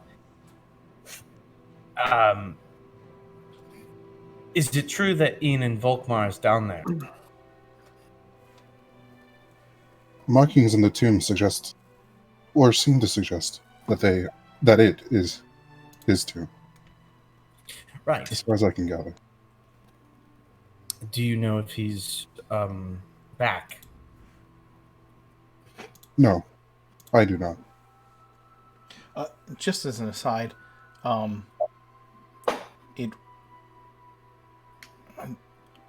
Yeah, I thought it was like his lieutenant's tomb or something Yes, like that is that. correct. Oh, is that true? Thank you, Brad.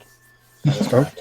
I didn't want to say it because I'm not going to disrupt your whatever information you have interpreted. But yeah, since Brad said it, yes, that is correct. It is his lieutenant's. Is it okay if that's Jimlin's interpretation, or should I retcon? You can retcon if you like, because I clearly, obviously, it was enough to. Yeah, that spirit that somebody talked to told us that it was one of his servants or whatever. Oh, From the gold pile, right? Yep. Yes. Yeah, okay, so I'll retcon. That's correct. I'll retcon. I'll say Jemlin says that it was not his tomb, but related to him somehow. instead. Oh, thank goodness. All right. Okay. That's good. Wow. Okay. That was going to be really hard to handle with on my own. Okay. Well, thank you for your help. And he's going to start taking a look around the edge of the pit for a way down. Oh, there's no way down. It is literally just a hole in the ground. You're wanting to go down? Yes. Well, see, my home is being influenced by some sort of malevolent energy, and as far as I can tell, the source is originated here on this plane, and it didn't start to accelerate. Really, yeah, change is natural where I'm from, but it didn't start to get worrisomely fast until just a day or so ago. You don't want to go down there. I'm afraid We don't want to go back down there. I'm sorry, but I have to. It will not be safe to do so alone. Well, I would rather not do so alone, but I would very much prefer to have company. But we just met, and I'm afraid I can't ask strangers to accompany me to a potentially very dangerous location. I'm going to look at everyone else for reassurance on what I'm saying about not wanting to go into the murder pit.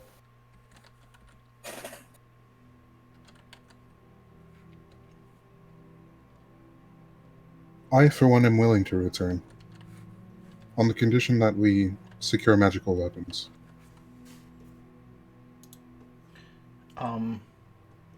At some point during this conversation, I believe that Ekmi would awaken and join the conversation, I'm sure.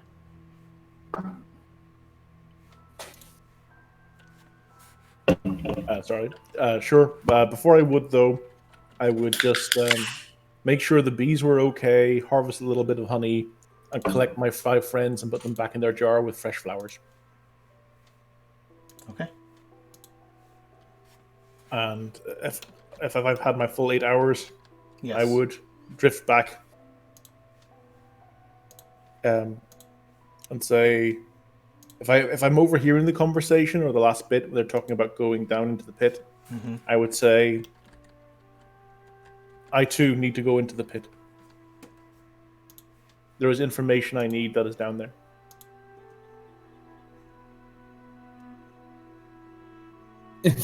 Information? No. Ekmidenisi, down there is death. Death is just a part of nature. Life and death are both equally in balance. You cannot have one without the other. There is also architecture implying draconic design or influence. I admit my curiosity has remained despite the misfortunes. Misfortunes? What do you mean? The misfortunes that we've already experienced death down there. Why do you want to go back? I understand there's others, but well, we're simply not capable right now, at least.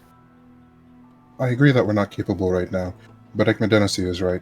There is a wealth of knowledge down there that is laid untouched for who knows how long. Do you mean to tell me that you're going down there to pilfer secrets from an unknown tomb? Stranger, We already did. A little bit.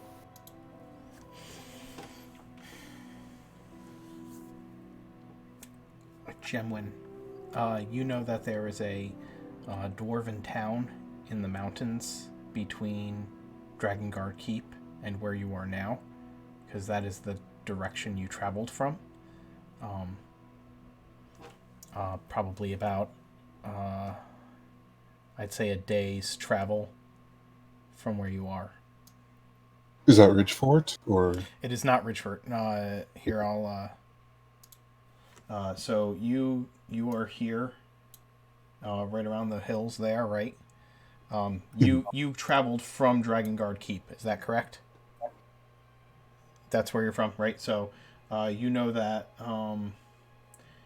maybe if you're here, 1, 2, somewhere in the mountains themselves, right around there, there is a dwarven village that you resupplied at on your way through the pass. If we are seeking to resupply or arm ourselves better, I do know of a town in the mountains, a dwarven town, where we could do so. What arms do we need? We have ourselves. We are now better prepared for what is there. I, for one, would enjoy a magical weapon, and I believe Corin could use one as well.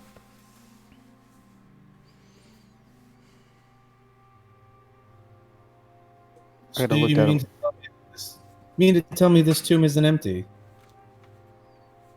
It is not empty, no.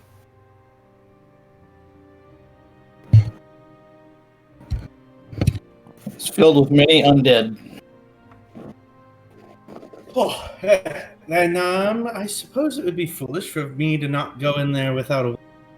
And he opens his arms up to add a little bit of gesticulation, and as he pulls his hand back into his view, he's holding a amber short sword with green veins traveling through the blade, and it ends in a rose on the pommel. Huh.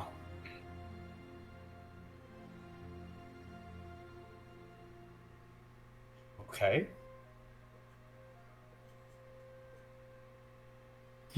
What are you looking for to get out of down there? There's a very bad evil down there. I mean, what brings you to it?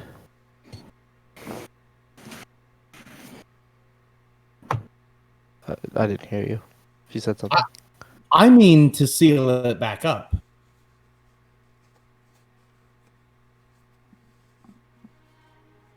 Well, if you're here to seal up that evil, then yes. I believe we have a common interest at the moment, but perhaps we should go to the fortress. I could definitely use a magic longsword. Well, you can possibly take this one, and he tries to hand you the short sword he's got in his... And it turns into flower petals as he hands it over to you. Huh. I will take it. And look it over. This is the amber one? Yeah. Oh, okay. It falls apart as soon as you grab it. Ha. Odd. Perhaps we should go buy one. Yeah, that might be better.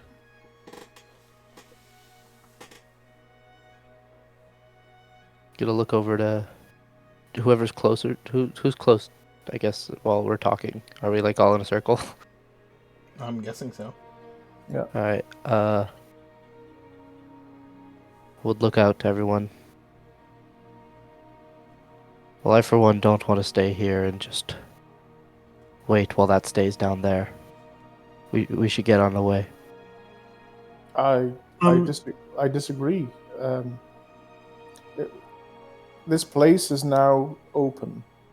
If we do not deal with what is there, and we are gone for several days, what is to say that leaving it as it is will have adverse consequences for the surrounding area?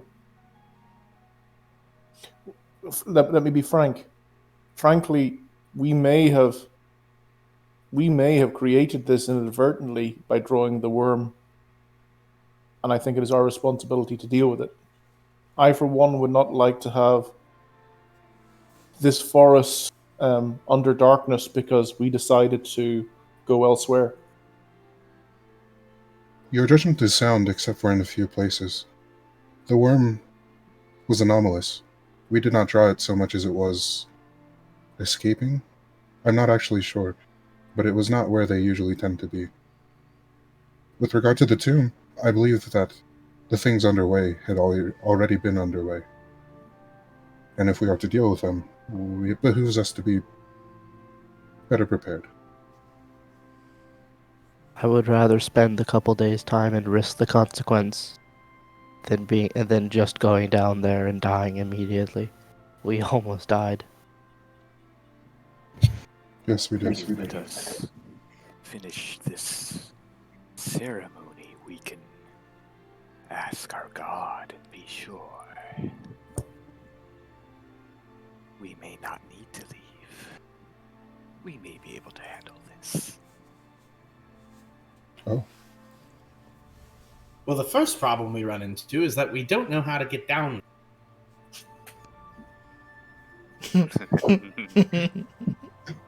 Oh, we can get down. Yes. Oh, it's a steep hole. So we have a guy, he can do a really cool thing. I'm gonna point to Ekmidenisi. I'm not sure how, but he can turn into a bird. I look to Cora and I say, I can Bird kind of be whispering this to him. I understand. I look to you and I say, bird is the word. But he is an elephant man. I'm not sure if you've realized this, Corin, but elephants can't fly. Yeah, that's my thought as well. I'm not sure how, but I don't he can turn even know into- if they can jump. We can get down there. That's not a problem. Okay, if you say so. Ekmidenisi is basically slightly offended at the stranger's tone of saying elephants can't jump.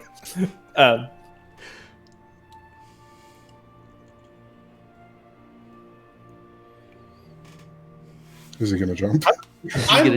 No, not at all. I'm sorry.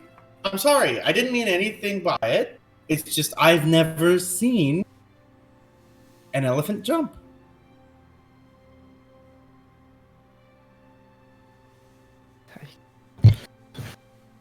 Well, you can I think you could take our word for it that getting down shouldn't be a problem. I do agree with Gemwin that all of us need weapons that are effective. Several of us had ineffective weapons. But I also agree with Ekmidenisi that we shouldn't leave the hole alone. Could perhaps, if Kerr has a way to make the ineffective weapons effective, we could do that. Or several of us who don't need new weapons could stay and make sure nothing evil comes out. Well, a couple of you double time it to the town and back. Even at a fast I'm pace. good with that plan. Even at a fast pace, you're going to be. It's going to be 2 days before you return between travel, spending time in the town, resupplying, and then huffing it back. Because even at a fast pace, you're looking at. It's like. We wouldn't have a horse. Yeah. Left it for dead. Yeah. So you're traveling into the mountains on foot. How long? Quick question mark. Mhm. If I took eagle shape and I could basically fly for 4 hours, would I be able to take them in time? 80 feet per round, flight speed, and I could basically. I think you could cut the time in half as an eagle. How long could you stay as an eagle? 4 hours. Okay, so, and how many uses of? Two uses, so one will be there and one will be back. Right, so you'd have to take you. Yeah, one would be there and one would be back. Yeah, I think that would work out. But you can only take like that, you would have to have somebody riding on your back, right? So as a large creature, you might be able to carry 2 people. Okay. But we only have 2 people who need weapons, right? Yes, that's true. Yeah, I think so. Yes. And the other thing is, actually, we only need to take 1 to buy for both of them. We don't I was going to necessarily. say, oh yeah, they don't Yeah. kind of tell them what they want. Can't Gemwin also turn into an eagle? Kirk can turn people into eagles. Yeah. That was my next question, actually. Could it be Kirk faster if polymorph. Kirk went along? Yeah, only for an hour. Hmm. Yeah, it's not the same. But if it would take 8 hours if it would take 8 hours on overland travel on foot, then I could see Ekmi getting you there in 4 hours as an eagle flying. And so he would have enough. You guys could do it in a day. Get there and back in a day. And actually, wild shape is per short rest. So if I took, I'd get some wild shape back while they were buying the weapons. You would. Yep.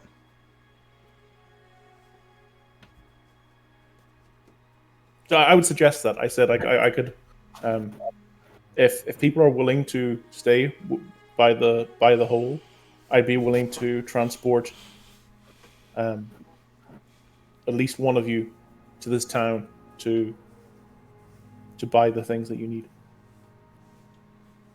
That might work because Kerr, didn't you want a couple hours to do your ceremony anyway?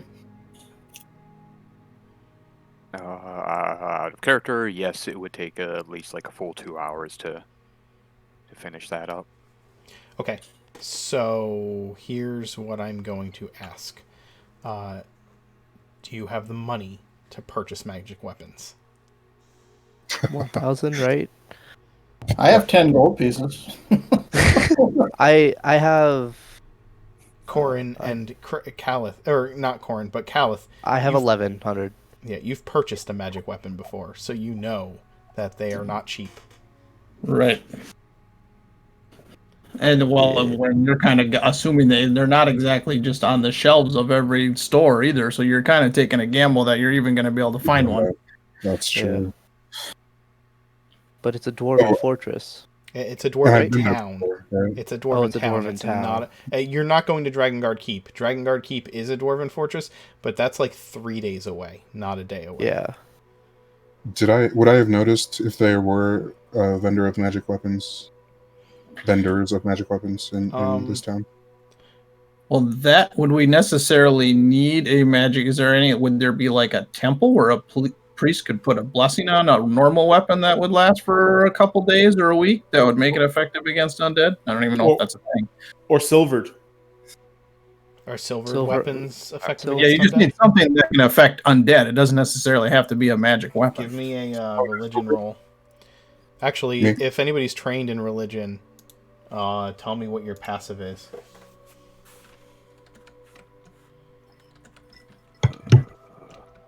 Not trained in it, but it's 2. It's the number in the parentheses.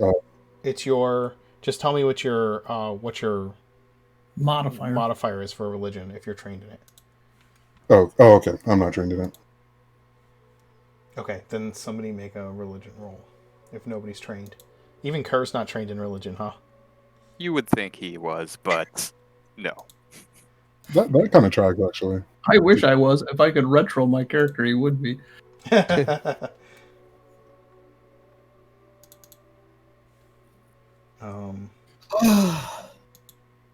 found some interesting people there. Let me look. Did anybody make a religion roll? Anybody can make it. Anybody who's encountered ghosts can feel free to make a religion roll. Hold on a second. All right. Hold on. I got this. I don't think ghosts are vulnerable to silvered weapons. Yes, that's what I'm trying to find out if they would know that or not. Oh, Kerr. Kerr would know that silver is not going to be effective. That you need an actual magical weapon, or perhaps the holy water would help. Let me double check on holy water. Holy oil. Water, yes, but it would only be like a one-time use. Yes.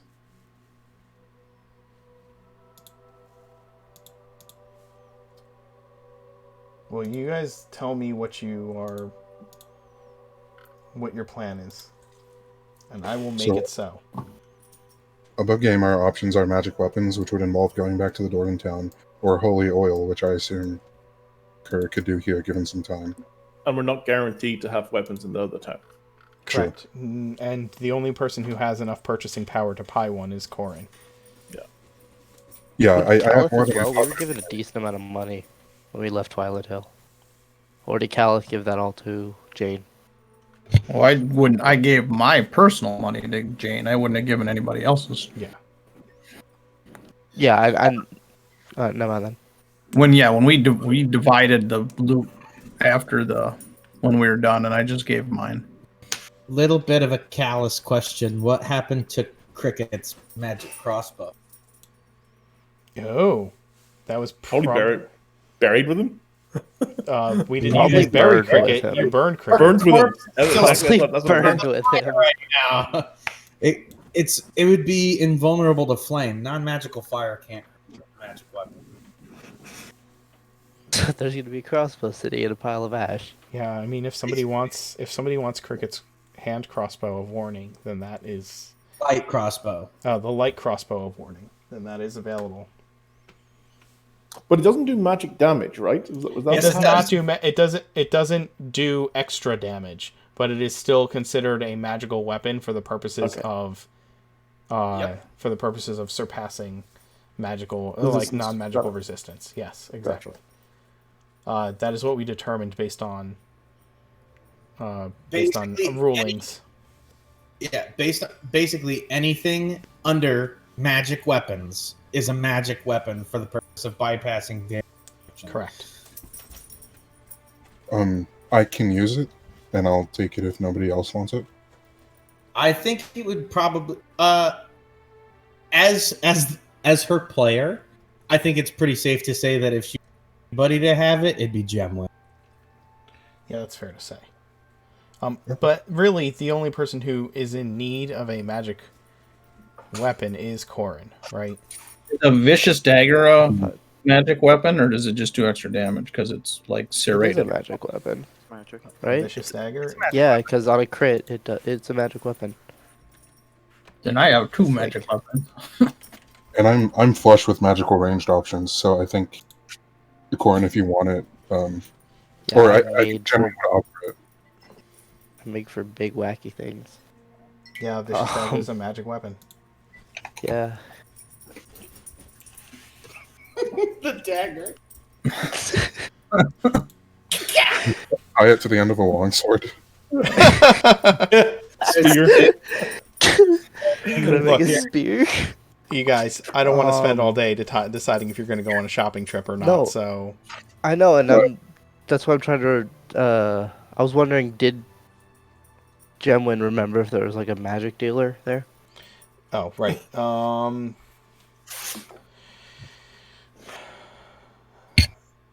I think we went off a tangent. Yeah, we did. It's all the DMT. Well, the ayahuasca. The ayahuasca.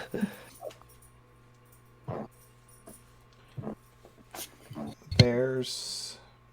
Would that be like history? Short-term history? No, I'm just trying to determine if the town was large enough that it would have somebody who could make or sell magic weapons or enchant something. It's 1 day away from Drakengard Keep? It is one... No, it's 1 day away from 2 where you days. are. It's 2 days from Drakengard Keep. Okay.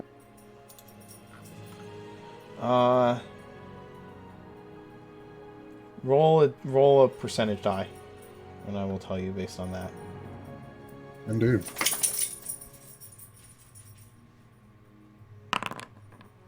Great.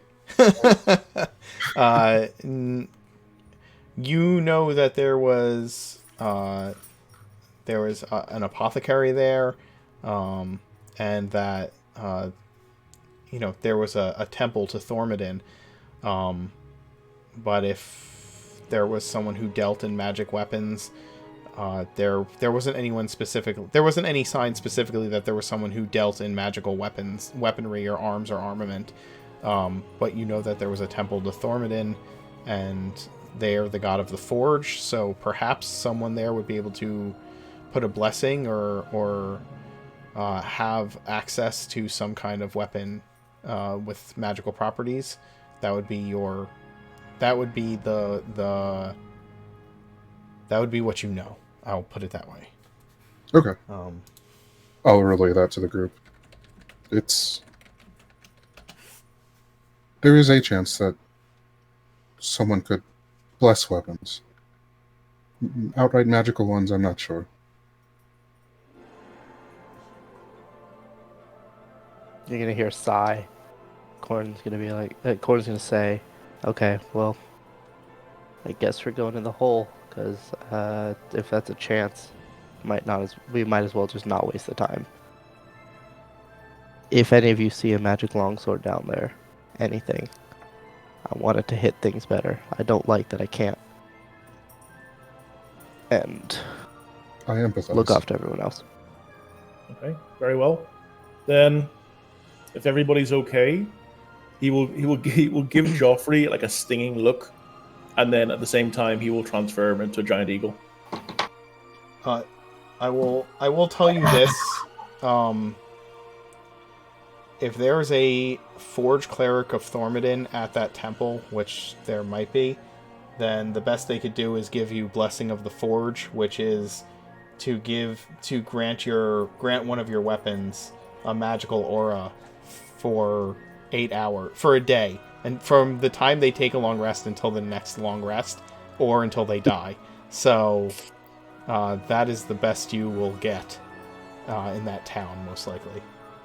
Guess we're jumping in the hole. A day meaning 24 hours, right? Yeah, never mind. Yeah, yeah. Up to 24 hours. A third of that would be gone by the time... Oh, no. Wouldn't it be fully gone by the time we got back? No, not if you took the Eagle, because it would be half a day to get back. Eagle taxi. Oh, well. That would be an exhausting fight. Yes. Anyway. Yeah, so I'll wild shape into Eagle, and I'll drop people gently down, taxiing them. Okay. Oh my goodness. Gotta look over at Jeoffry. See, I have no idea how he does it, but he's a bird. And I will move us back. Just wonderful. To wherever you would... Where would you drop them? Probably where we started down the hole, if that makes sense. By the entrance? Yeah. Alright, and let me throw a...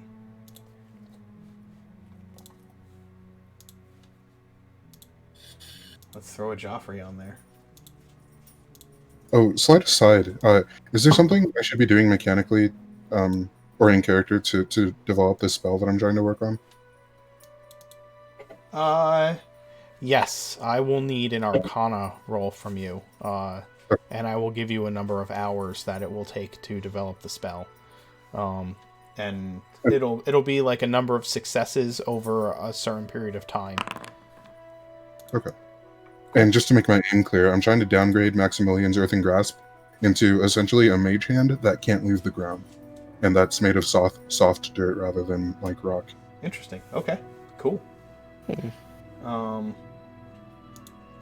Did we take the time that Kerr can make his holy water? Yeah. Yes. Okay. Vision 120 foot in all directions. Okay. Yeah, that's I will already let set up, actually. I'll use the lamp that I was given by Cricket.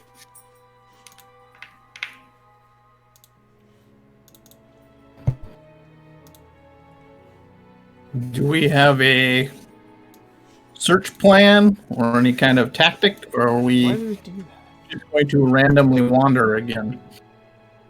I'm concerned that we took out a lot of those specters, but still quite a lot of them remain. I Don't worry do about not. them. Very well.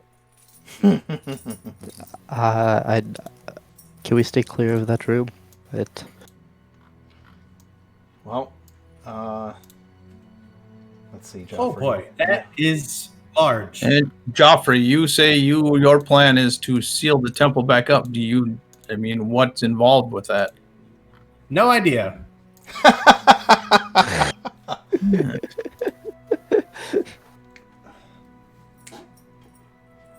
Thanks for coming along.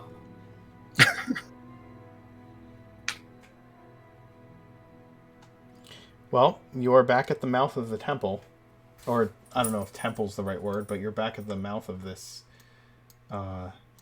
this lair that you've discovered. I can see me and Kerr, but where's everybody else?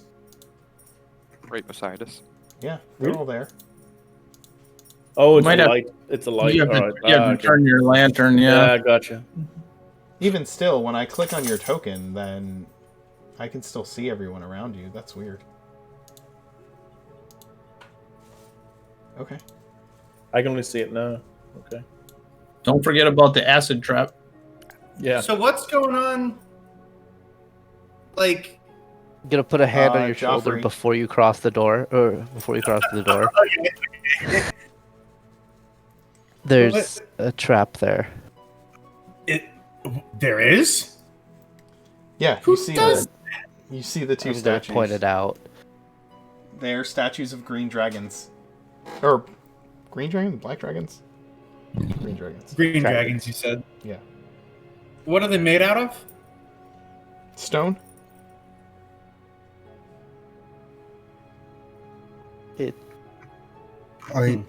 We should figure out where we're going. Do we have to go down this path? We could go back in the way we came out, climb up the grate. Can we go So around? some of the-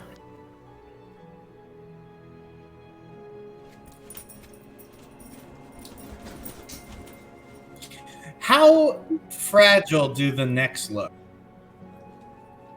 They're stone. Is there a different entrance?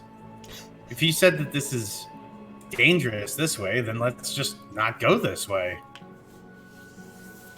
There is another entrance, yes, though. We'll have to get wet, but it'll work. I don't mind getting a little wet. Lead the way.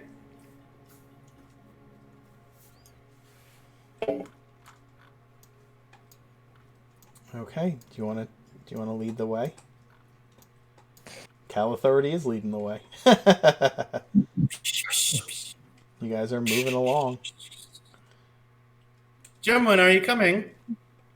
Yes, I'm flying over the lake.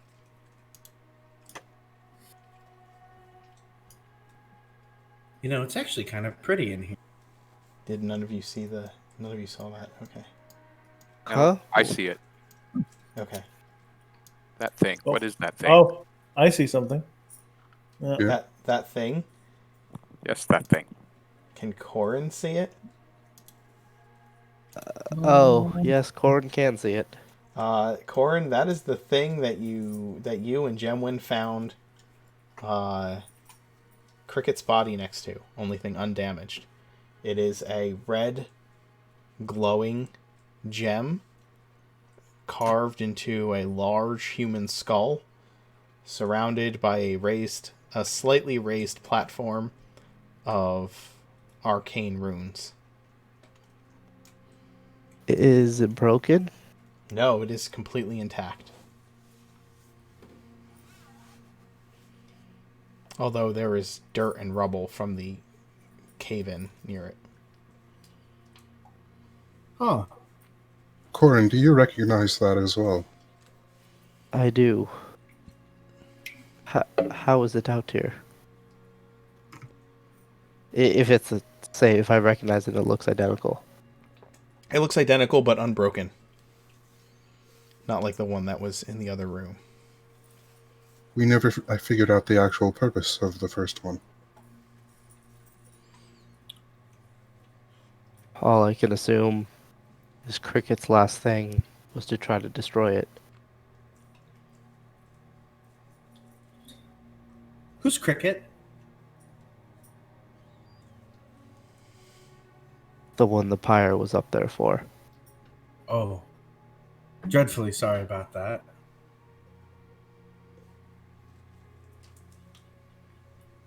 So what should we do about it? I mean, it's bad, right? Presumably, but we don't know what it is exactly.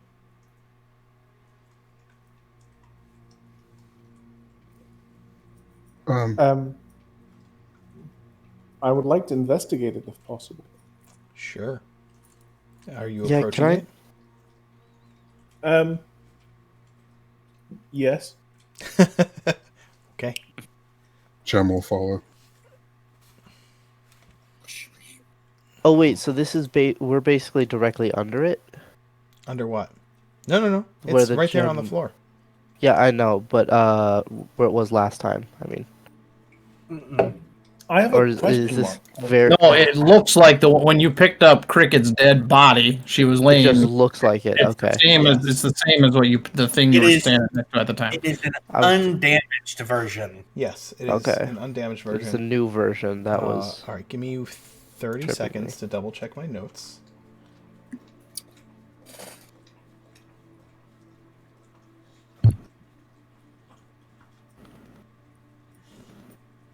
Okay. All right. Ekmidenisi, as you approach it, you can feel an aura of unease coming off of it. I have a question mark. Sure. Is the skull red itself, or is it just turned that color? So is the original material red, or is it just through arcane means red? Because what Ekmi's thinking is that he also has a special stone that he took off some of the specters, these onyx black stones, and he's wondering if the actual skull itself is onyx but turned red because of magical means. Give me an investigation roll. Sure. I have. Why do I have advantage on this? I don't know. I have a reason I have advantage. No. Stand by. Let me find out why I have advantage. Standing by. What is everyone else doing in the meantime while he's looking that up? Okay, I would like to it's use- all spell. I would like to use Divine Sense. Okay. Calith is keeping watch. Okay, Caliph, give me a perception check while you're keeping watch, please. Ekmi, as you are peering at this thing, you're trying to figure out if it's originally the same kind of onyx that you're holding, but it is the amount of red light coming off of it is so bright that you can't. It's hard to look at directly. Gotcha. To be able to tell. And would I be able to make any inference? Because I can assume that I know the unease is coming from this stone. Mm-hmm. Would I be able to infer what kind of magic is giving me this unease? Sure, you can if you'd like. You can infer it all you want.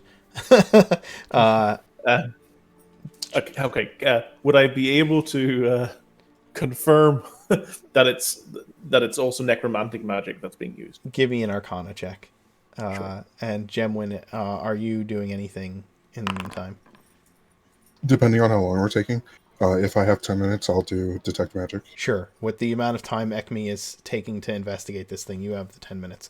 Ekmi, yes, you can tell that there is definitely necromancy coming off of this crystal or whatever this stone is, whatever this light that's pouring off of it. There's definitely necromancy involved. And I have a kind of a meta question for you, Mark. Mm-hmm. Is healing in this world necromantic?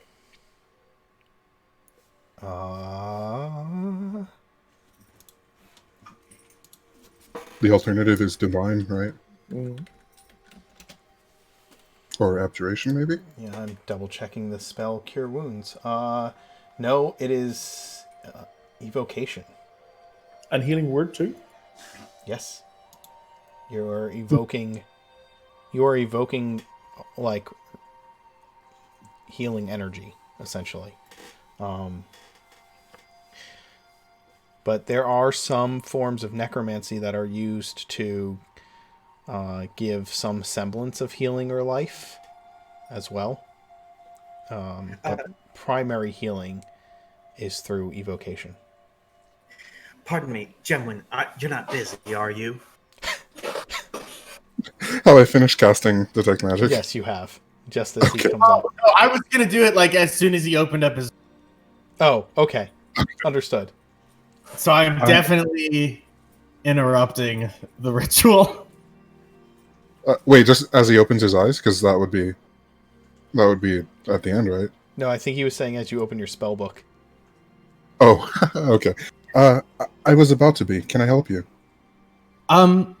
Well, okay. So I don't know a whole lot about magic, but I think in the stories I've read, whenever the wizard had trouble figuring out what he was looking at, there was a spell that he would cast. It's in like all the books.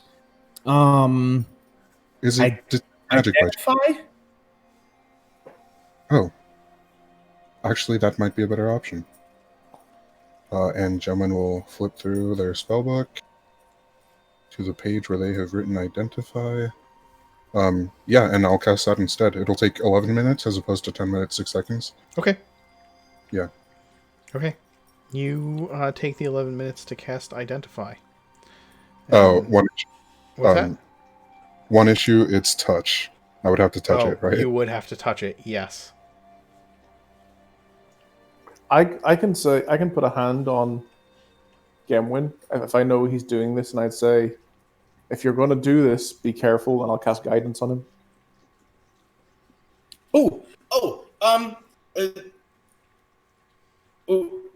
One moment.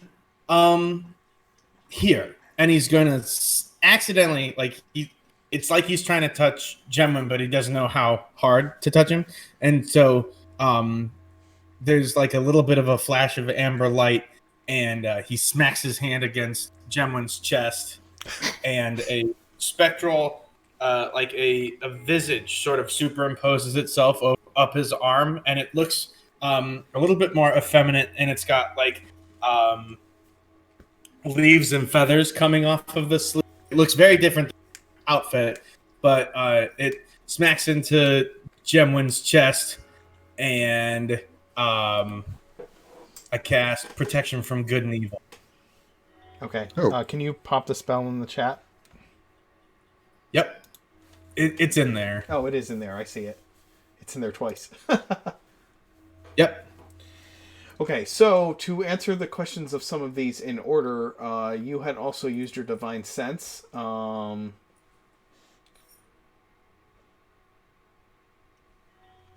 You don't sense any celestial, fiend, or undead within 60 feet of you. That is not behind total cover. But do I get a good or evil aura? This item does not seem to be... this area does not seem to be desecrated as with the Hallow spell. So I will answer the question in that way. Protection from good and evil.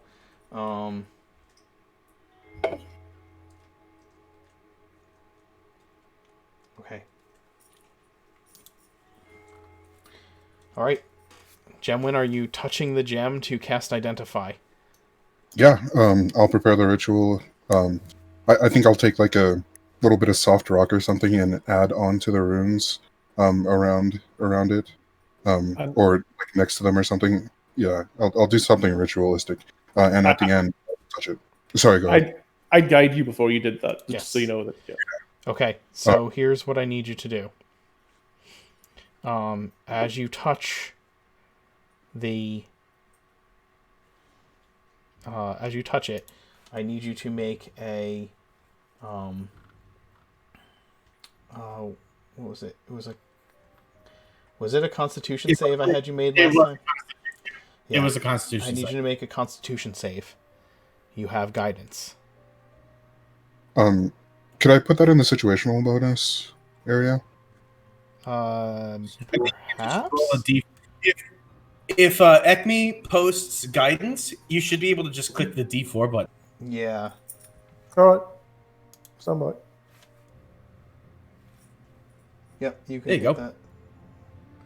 So go ahead and give me a Constitution save, and then click the D4.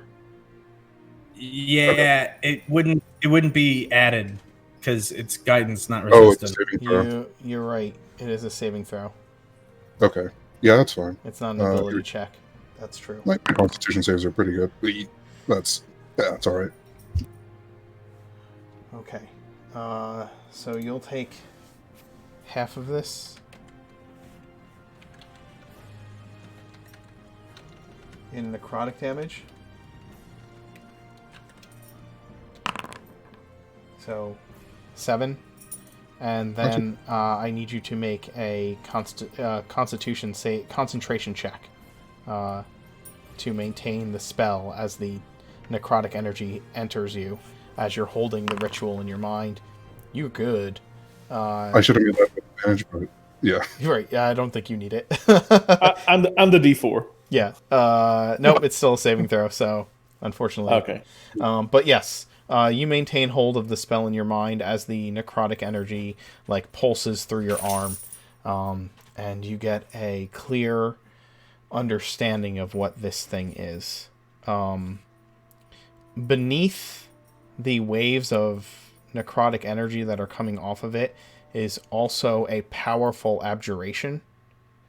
It'll actually tell him specifically the I know. spells. I'm getting through it. Oh, sorry. Okay. Thanks. I thought it was doing detect magic. Might be. You ignore me.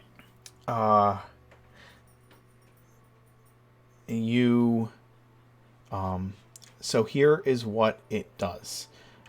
It is an anchor for a powerful, imprisoning ward. It is giving off a lot. It holds within it a lot of magical energy, and in fact, the light that's coming off of it is simply because of the amount of magical energy that is contained within it. You know that this object is one anchor that is imprisoning. That is a part of an imprisoning ward, and it is essentially powered by the soul of a human being that has been sacrificed in a necromancy ritual. And that is what holds the energy into it. Can I tell if it acts or behaves independently, or if it's part of a network? It is part of a network. Okay. So Jem will relay that to the rest of the group and add, I believe we may have been mistaken in trying to destroy the other one, unless we were trying to unbind whatever it's holding down here, because I think it is holding something down here.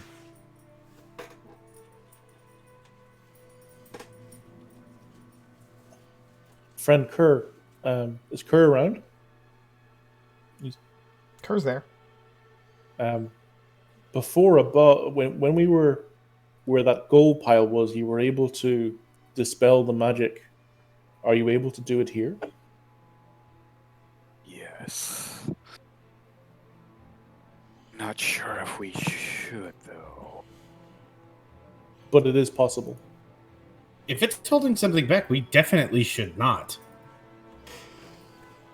I'm not suggesting we take a course of action. I'm suggesting that we should be able to have tools, if anything, if the amount of information we have changes. What if it is holding something that could be that is innocent, for example? We have too many unanswered questions. No action for now, we say. More knowledge needed. Agreed. Agreed. The specters did seem to want to protect this. If Specters? specter. How many? Not many. Only 30 or so. Left. Okay. Close to 30. Have we misjudged them? If they were trying to protect this, and this is holding something down here. What if this is holding his soul here to be revived, and if we destroy it, it would let go of his soul? The necromancer. Gemwin looks over at Kurt. That would explain why they want to protect it. I will add one more thing, Gemwin. The human sacrifice that powers this would need to be made for any of these. Meaning each one has its own sacrifice. Each one has a sentient soul trapped within it, empowering the spell through some kind of ritual sacrifice. Does tapping into it give me enough of an idea of the network to know that, or to sense that one part of it may be not broken, or maybe broken, I don't know, but like faulty? Given that, I don't know. I think that identify allows you to identify what it is, not necessarily the current state of the entirety of what it's connected to, right? This is a node. It's some kind of battery for a very powerful abjuration spell that is empowered by necromancy. Okay. Gentlemen, are you okay? In what manner do you mean? I mean, I'm within normal functioning parameters. all right. I'm just checking because I mean, that looked pretty dangerous. It was. Hmm. And is. Okay. Well, good to know you're doing okay there, buddy. Oh, you are referring to the harm I took from identifying it. What? Sorry, you cut out a little bit. You're referring to the harm that I took from identifying the object. Yeah. Yeah, you... It was tolerable. I'm gonna give Gemwin a look over. Start sing over him. Yeah. I don't know how damage shows up on Gemwin. It does, obviously, but... Not that kind, probably. Necrotic? Yeah, it probably just went through your system, right? It's probably just internal damage. I don't know Yeah. that it would show on your armor, right? Your external armor. Yeah. Is it fair to say that when it happened, there might have been like a dullness to the light in their eyes, or like the gem? Sure. Yeah, absolutely. Yeah, so Jeoffry could have noticed that, maybe, that there was a momentary dullness in the lights. He's gonna grab Gemwin's hand that he touched the gem with, and he's gonna look over it, and there's gonna be like a little bit of an amber flash in his eyes. Give Gemwin 3 hit points back. Okay. From lay on hands. Sure. You are a healer of some sort. Is I that am? new? Well, you've healed me. Huh. My diagnostics show that my state has been improved slightly. Well, That's wonderful. Good to know. Would really? And he kind of looks up and to the left a little bit and be like, would really like to know how I did that, but we'll fix that later, I guess. I mean, you know a little bit. Yep, I know I can do that now. How odd. Thanks, Ed. he's gonna. So, what are you doing from here? with this newfound information.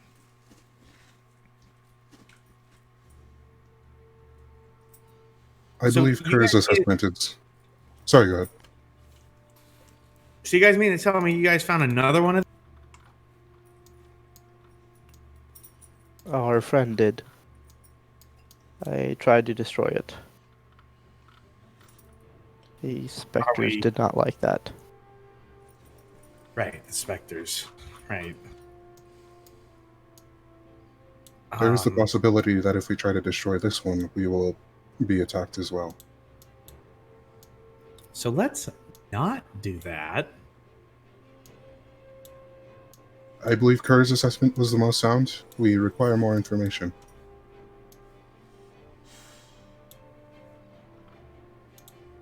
Yeah, what you guys said. Lead the way.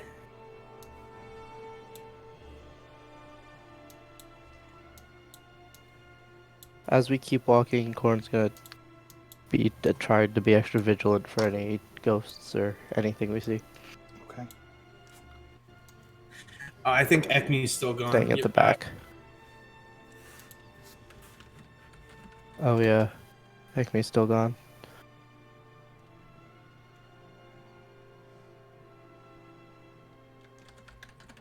Yeah, it's alright, we'll drag him along.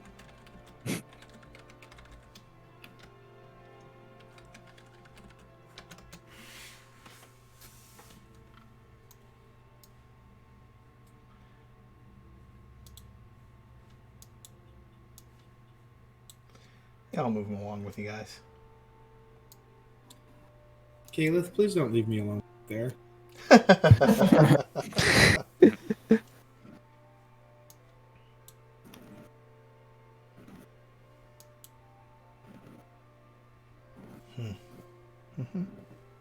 Kind of look and listen before we go up. Sure. Notice anything? Yeah, you don't hear anything. Give me a, well, what's your passive, Caliph? Perception is +4.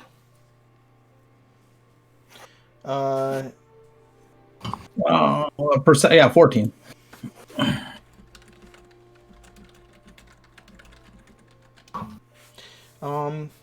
Yeah, you don't hear anything. You don't see anything up through the grate either. I'll move all of you into there.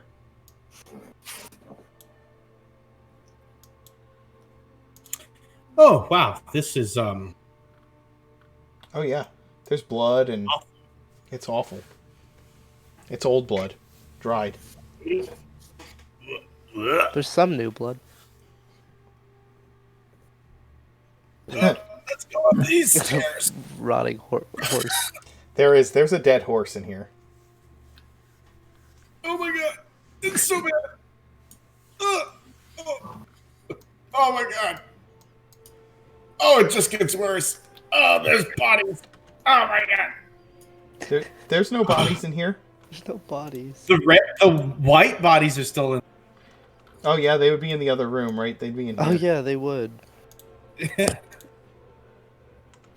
Okay, before we go any further, we left these two doors open, right? They are still open. Hence why you should be able to see through them, right? Oh Yeah, yeah, we I can see one of Yeah. them from right where Actually- I am. Actually, As we're getting closer, Corn's gonna walk up and go to try to close the doors. no. You want to go in there? Hold on. I did not like that room. I think we should skirt around those. There's a lot in there. I might be able to take care of them from here, but I'm just gonna stand here behind my wall of fighters. if you would rather continue, then we can do that.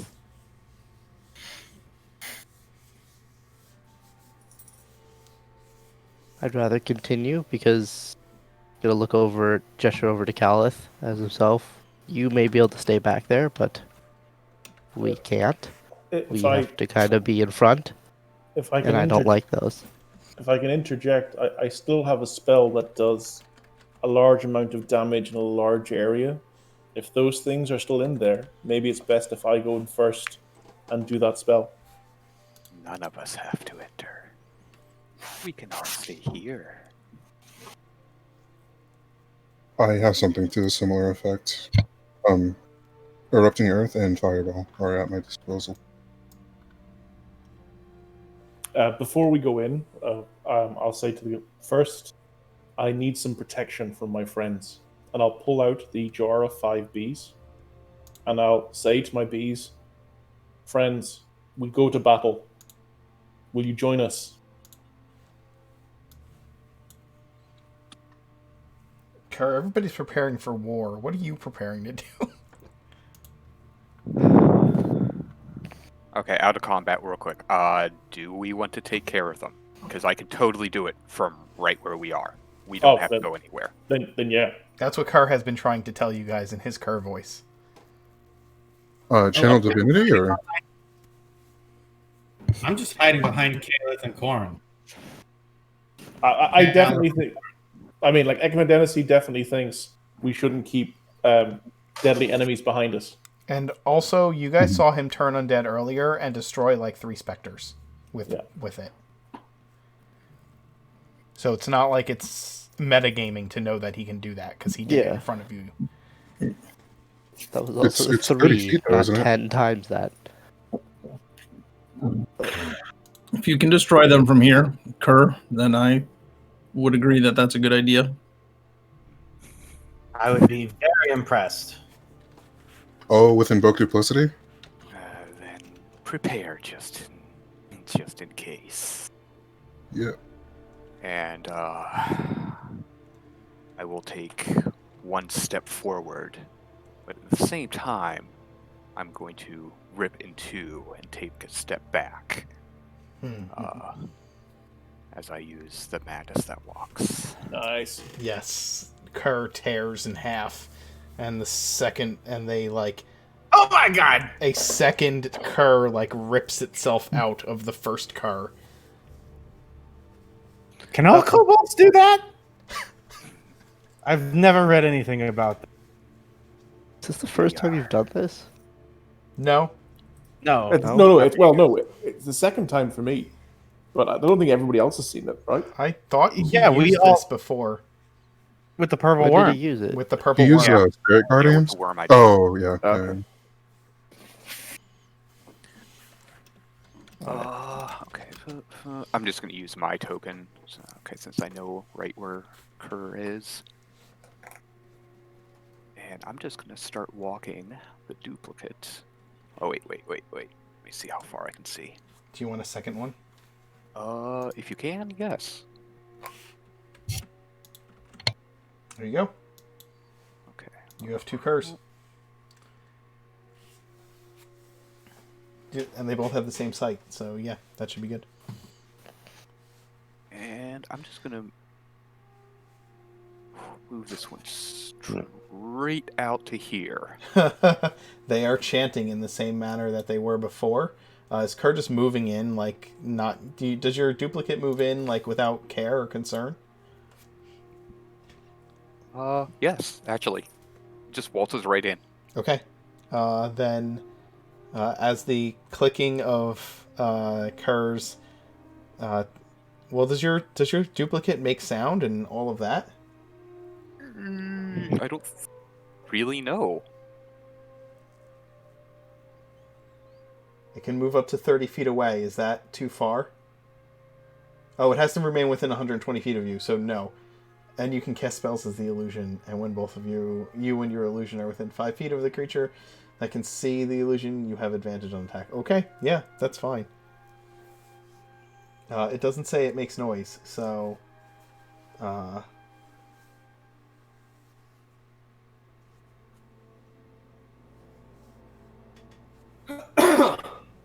Okay. Go ahead and do it. Where is it? I'm trying to find my... The specters begin to turn to look at your illusion.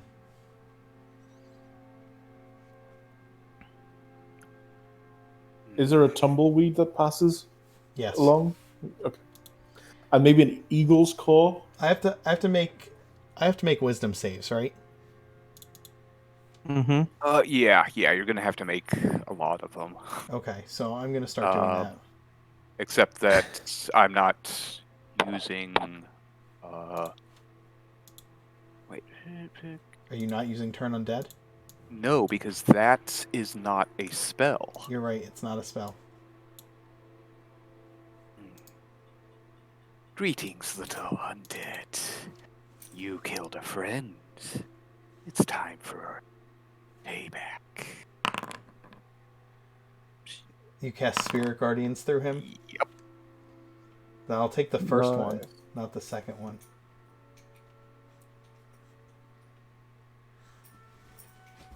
So tiny demonic-looking curs, or tiny curs, start flying in the room all around. Would they be radiant or necrotic? I don't know. I think technically they would be necrotic since I'm lawful evil. They would be. Which means that they would have no effect on the specters whatsoever. I do not know that, though. Nope. But you do once the spell starts and the specters ignore it completely.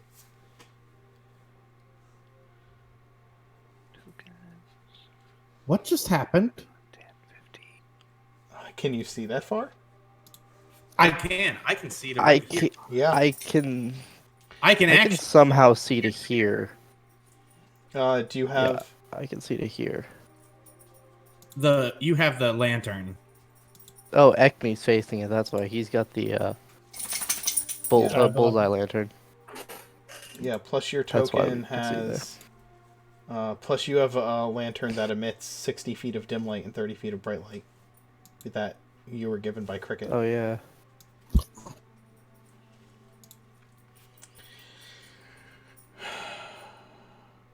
So what's happening? Kirk Oh has... no, I'm asking that in character. Oh, okay. Well, I'll tell you what's happening. We need to roll initiative. That's what's happening. Nice. I just fucked up. Nice. Initiative. So go ahead and everybody roll initiative.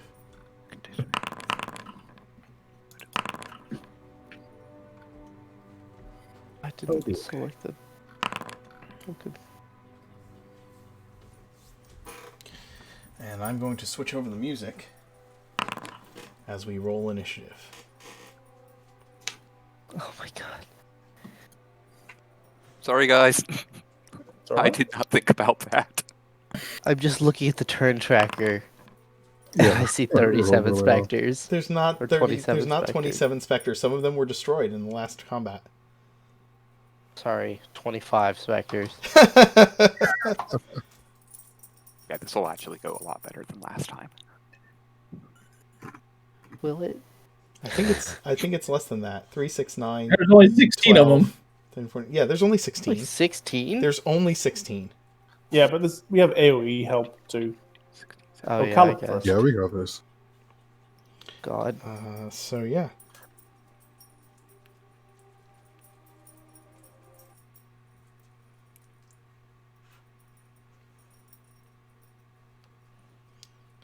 I'm gonna look over to Jeoffry when he says what happened.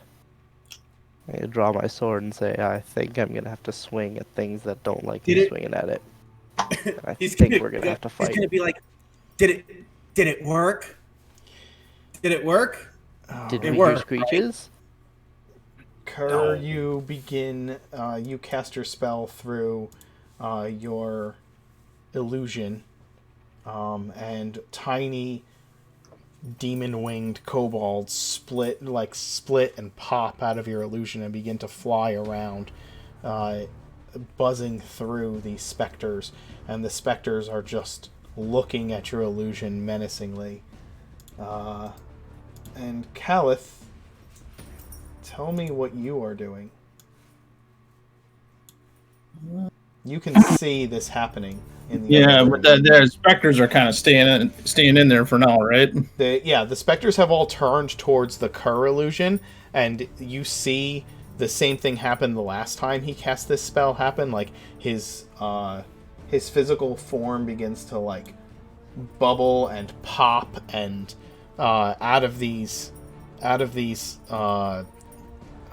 what are they called? Like these pustules and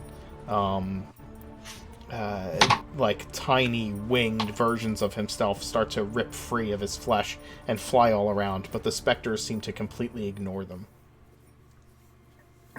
Kerr, I don't think your spell is doing anything, and then I'll just I will ready an attack if any of them fly through here. Okay.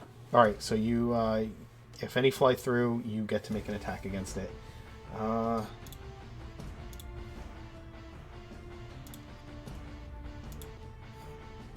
dear. The first specter will move and attack Kerr's illusion, since that is the first one, the first thing it sees. 16 to hit your illusion. Oh, it can hit it if it wants. It's not going to do anything. Oh, it doesn't do anything. Okay. Well, it's going to do that. The next one... I mean, they haven't seen you yet, any of you yet. Yeah, they don't see any of you. So they're going to fly around. So it'll fly at Kerr, attack his illusion. The next one will do the same. And then fly this way.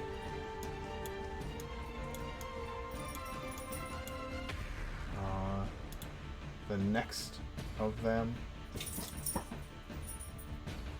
will fly at the illusion and attack and do nothing. And that one finally sees that there are people there. What's the radius of light on these torches? They're 20 feet of bright. You can see the light coming off. You should be able to see the light coming off them. I guess you don't. Hold on. No, I can't. Actually. Yeah. Hold on. I need to fix that. Because I don't have lights coming off those torches. Oh, I did. They got moved into weird spots. Hold on. There. That should do it. I guess when I move, I'll ask if I'm in dim light. I will let you know when that happens. For some reason, my torchlight got moved around. So... there, that should fix it. There. Okay, yeah, you can see now. Oh, you can't, but you are not in dim light. You are in bright light. Okay, so this specter can see that there are people. And, let's see.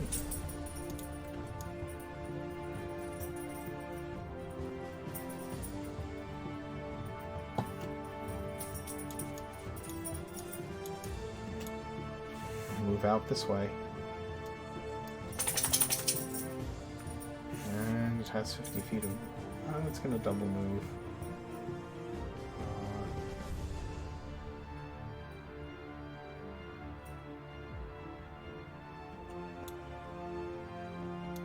Nah.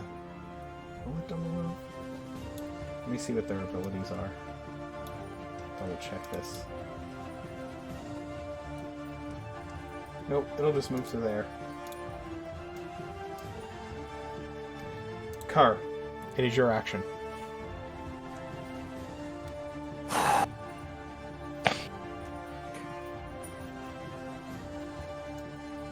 I've been looking at my spells all this time and I'm still not sure what to do.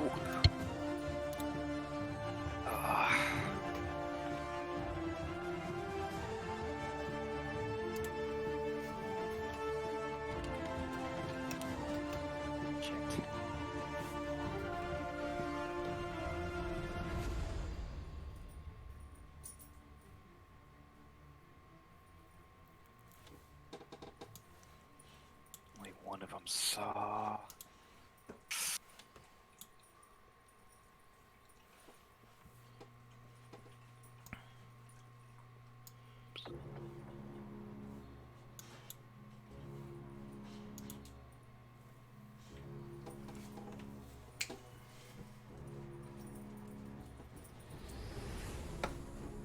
Whoops. Where did my... Oh.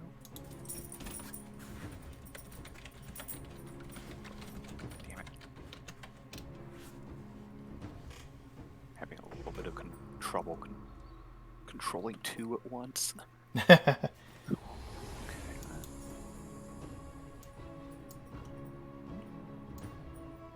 not letting me switch over to that one. Okay. If you deselect the token, you'll be able to click the other one. Ah, there we go. Okay. Yeah, it tricked me up too because Sentry and his familiar in the other Right, in the right. Yep.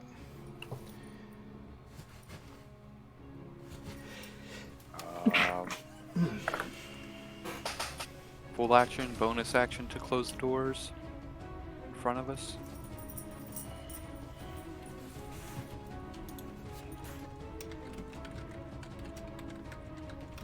What would that be? Wait, what are you doing? If I close the doors in front of us, is that a full action or a bonus action? Part of your movement.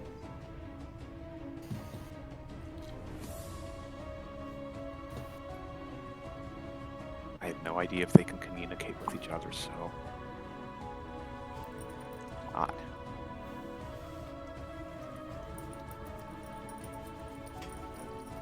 Well, that token will not move.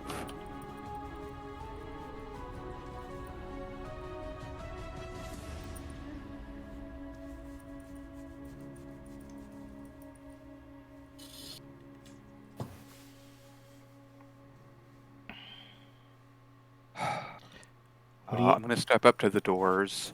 Okay. Close them, and...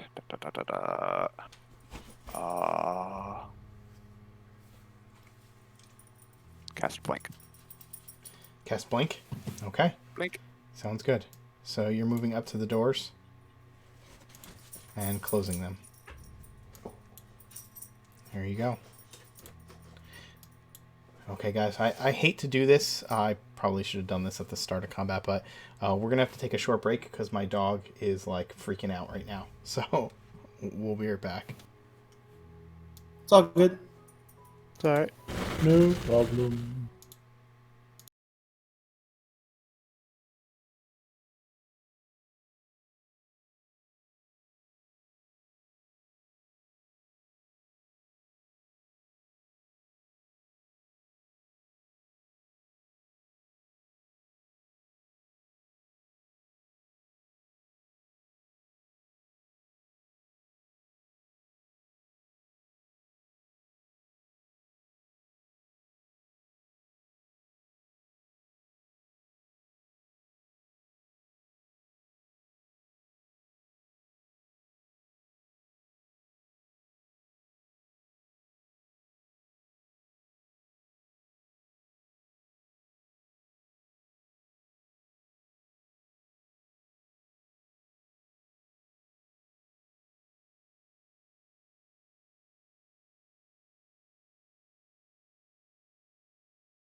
right.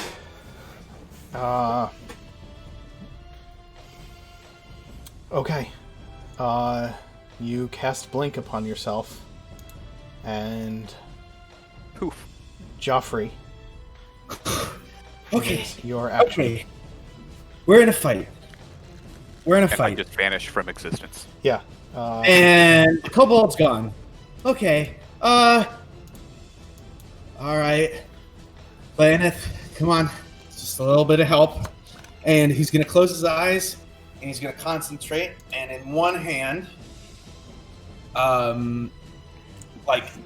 almost sprouting from his hand, is going to be an amber rapier. It's a very thin blade with a single green line going down the center of it. The crossbar is made out of vines, and it ends with a globe of amber on as the pommel. And then the other hand is a black replicate of it. So for my action, I'm going to summon Packed Rapier. Okay. And for my bonus action, I am casting Shadow Blade. Nice. Cool. So you now are dual-wielding spectral weapons. One an amber glowing rapier, and the other the black shadowy blade that you pull forth from darkness. Yep, and I'm going to step into... I'm going to try and get into an area of dim light, which is like the only thing I can see. So bright light is bright light, and darkness is bright light for my character. So I should be able to see where the areas of dim light are. Well, there's none in the room you're in, and the door in front of you is closed.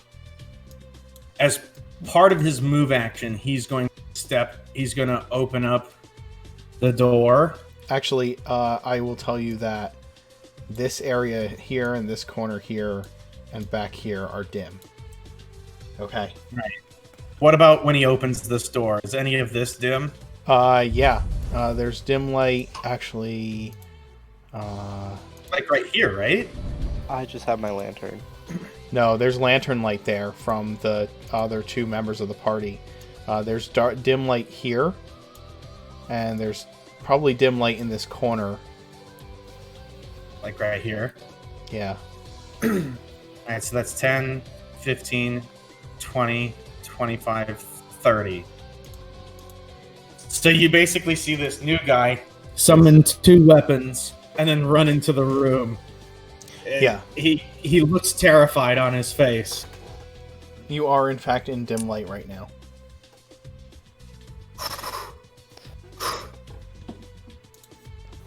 And you are face to face with a specter. Come on.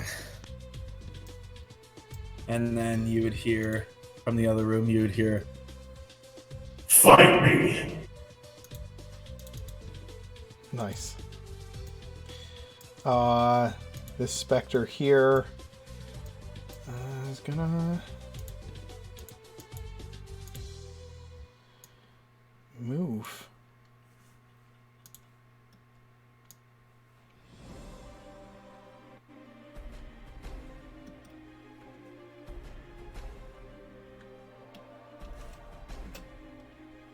Into here. And then Corin, it's your action. These are just like hovering out, slowly flying towards the living beings that are out beyond these doors. I gotta look over to Caliph. So, I guess we're fighting now. Seems that way. Very well. I'm going to draw my sword and run to the center. I'm sorry. I'm gonna place the lantern down. This Okay. entire room is bright light now. Yeah. It's fine. We That's also have fine. no idea what you're doing, sorry. Yep. That's why yeah. It's And, not plan. I get a ready in action in case anything gets close to me. Sure. In this corner, there are the bodies of the whites piled up.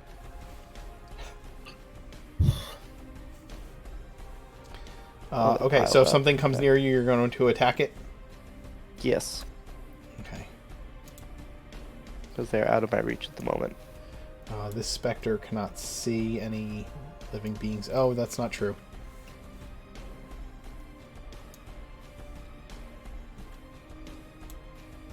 It'll fly this way, floating towards Jeoffry as it makes sight of a living creature. This one is going to move towards the Kerr manifestation.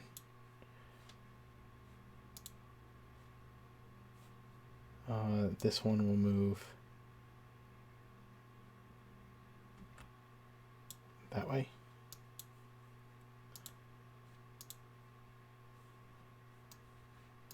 They seem to be floating with little concern. They're just kind of like moving towards the living.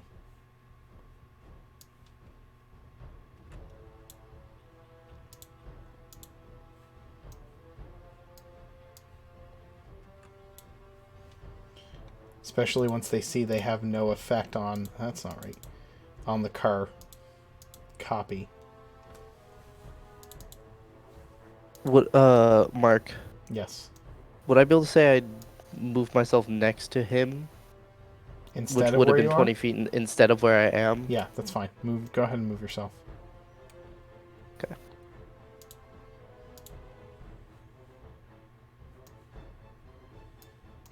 Is this your first fight?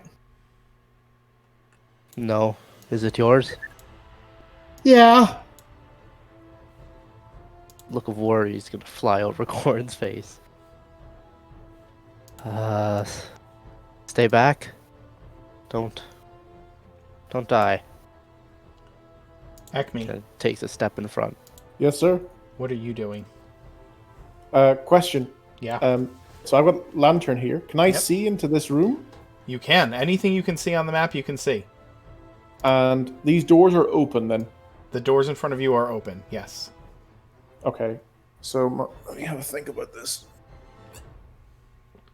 You can see that these specters are slowly drifting into the next room towards the living creatures. So if I place this here. Okay. I am going to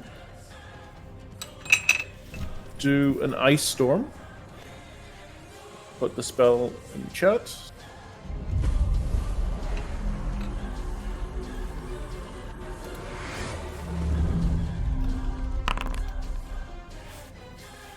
And I will place it, Mark, here. You will place it there. Yeah, so I should get Yeah. people on this side of the door and this side of the door too. The ice storm. Okay. Yeah. Let me read it real quick. A 40-foot high cylinder, 20-foot radius. Right.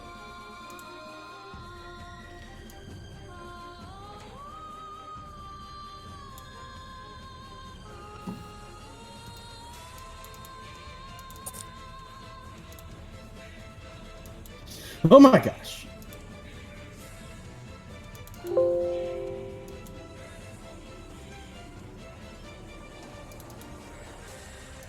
So, however many there are, they need to take a dexterity saving throw.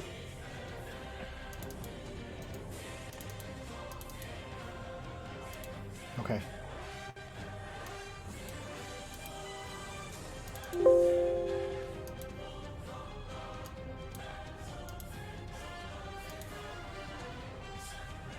All right. So 1, 2, 3, 4, 5, 6, 7, 8, 9, 10. So a bunch of them need to make dex saves. Oh, that's not what I wanted. Let's see if I can do this. If I select all of these, can I do a dex save all at once for all of them? While you're doing that, I'm just going to add some fluff. So, Nope. I'm just going to say spirits of ice and snow pound on these undead foes.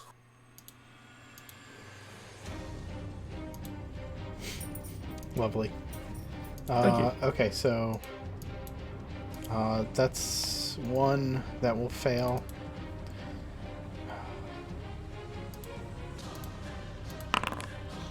That's one that saves. I really wish there was a faster way to do this. There was an AC/DC lyric right there, and you didn't go for it. I'm surprised. You come from the land of the ice and snow.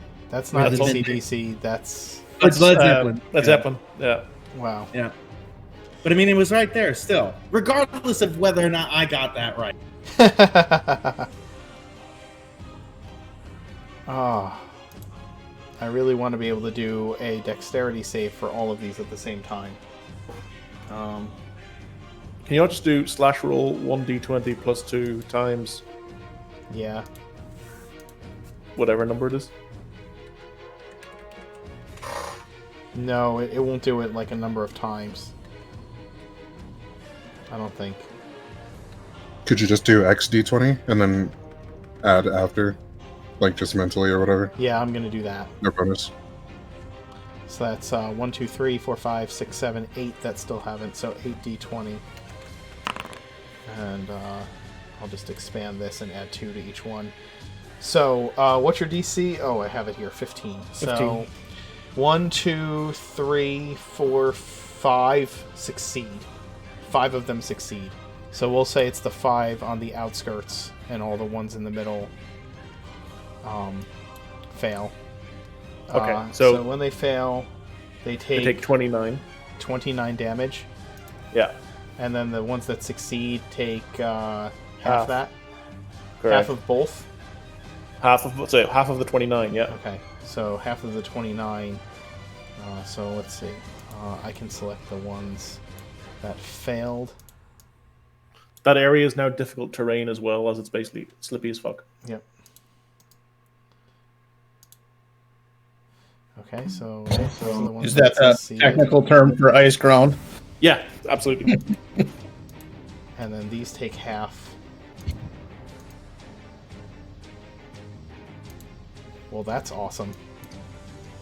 I can select all of them and have them lose the hit points that like all at once. So that's freaking cool.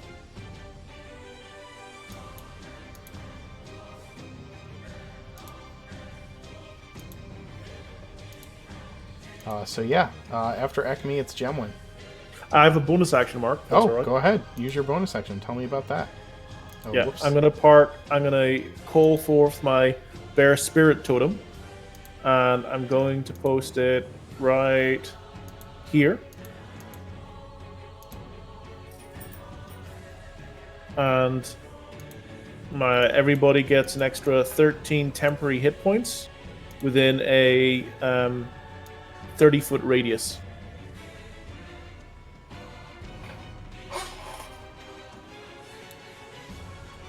Sorry, it was centered on here, man. Okay. Centering it there. Yeah. Cool beans. There's your bear totem. So, 13 temporary hit points for everybody in that radius, and advantage on strength saving throws and checks. So yeah, that's pretty much everybody. That's the whole party except for Kerr, because Kerr does not exist right now. Gotcha. And Gemwin. Oh yeah, no, you're talking about the save. Never mind. How many temporary hit points did you say? 13. 13. Okay. And now, Jim, when it's your action.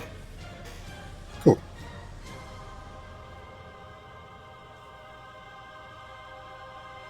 So I'm going to move here.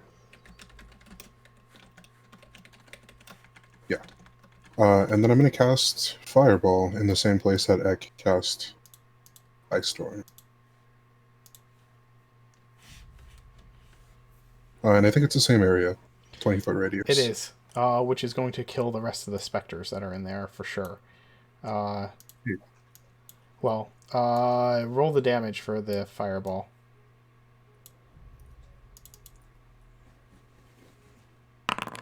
Yep, they're all dead.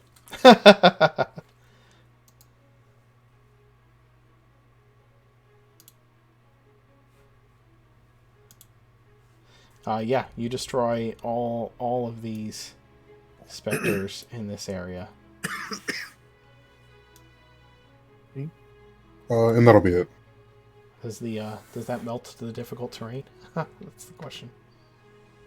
Yeah, I don't know. So all of those specters are gone. They are destroyed by the fireball. Okay. This one will fly towards the illusion. And this one will fly out towards the people.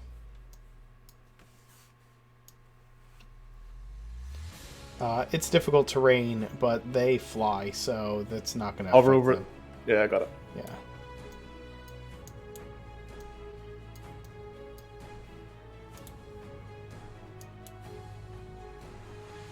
Okay.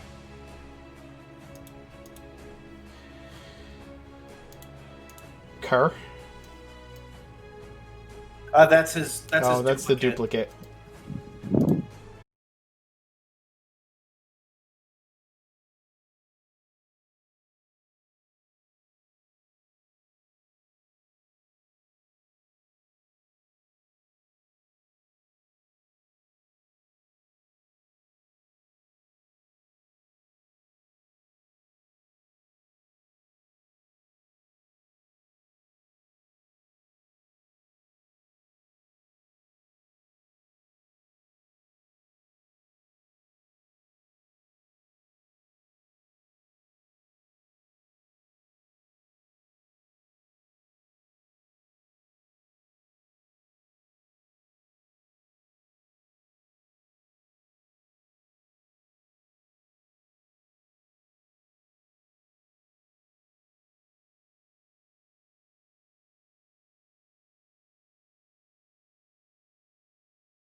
Oh, see, there's two different answers here. It definitely specifically calls it a reaction in what I'm reading. Yeah. And then, as a bonus action, I'll follow up with a rapier attack after missing. Extra attack Does that- specifically says when you take the attack action on your turn. So, no, you Oh. get one attack. Yeah. Alright. So you attack with your rapier and your shadow blade. The shadow blade misses. The rapier will hit. Okay, and then I will use a level spell slot for a divine smite, which is 2d8, I believe, at first level. Plus a third d8 for it being undead, right? Yeah, that's right.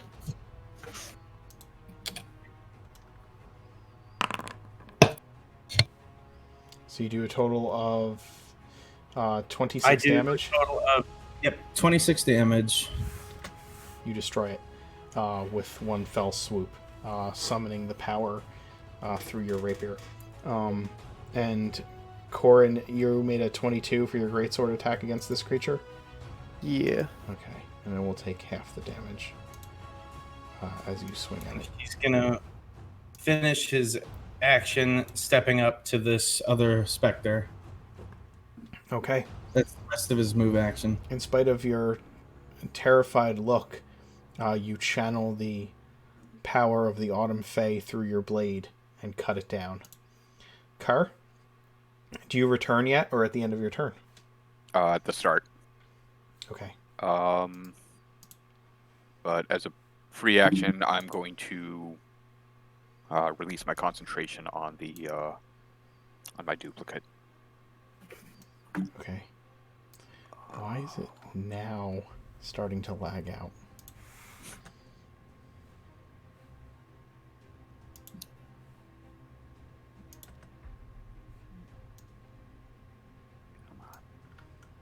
Okay. And then? 5, 10. I'm actually going to appear right there. Okay.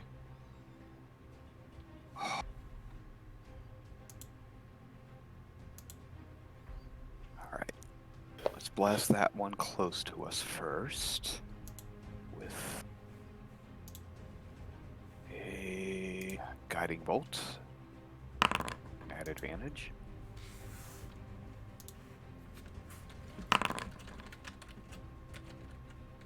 Ooh.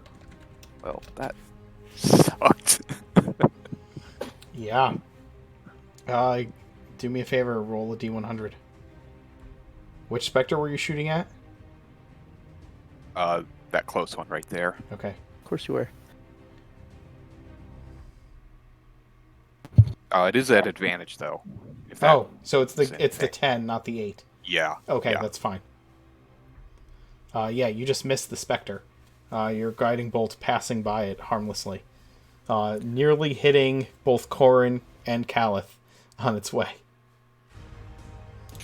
Sorry. I'm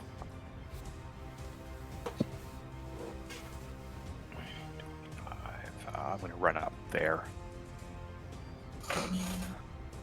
That's it. Okay. Corin. I am going to Fighting Spirit. Yep. As well as Great Weapon Master. Okay. And I am going to attack twice. Go for it. That's going to hit. I'm rolling again. Oof. And your second attack. Does not hit, because that's -5 on the attack, so it's a 19. Yeah, but you The use first Fighting one. Spirit. You have advantage on all of your attacks I for the have entire advantage, yes, I forgot. Sorry, that's my bad. round. No problem. Roll for blink at the end of your turn, Car. Oh yeah. Yeah, so that's going Damn. to miss. Still missed. So 21 damage halved. Okay, that didn't work.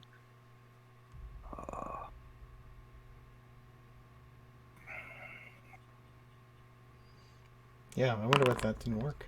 So There we go. you're not blinked. Nope. All right.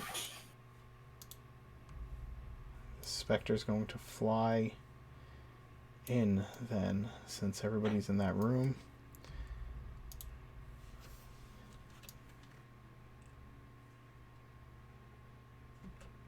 It'll fly there, and it will attack Callith.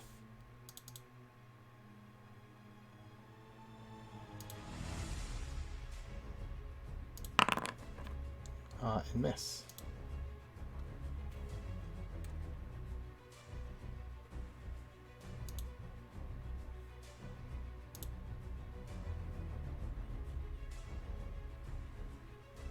I just cleared the chat log on purpose, just so everybody knows.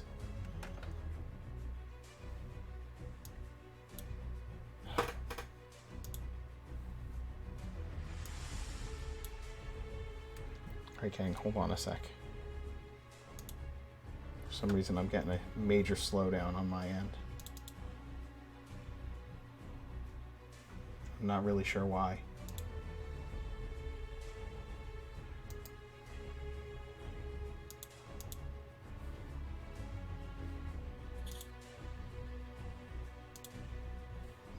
Because nothing has changed.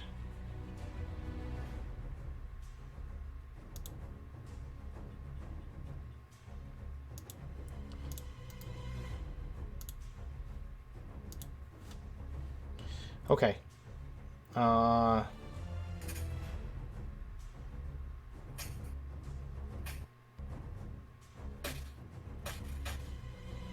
Okay. Next Spectre. Oh no, what happened?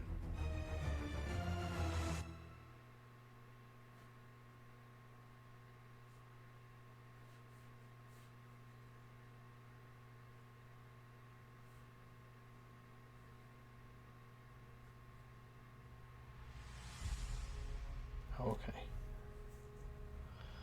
All right.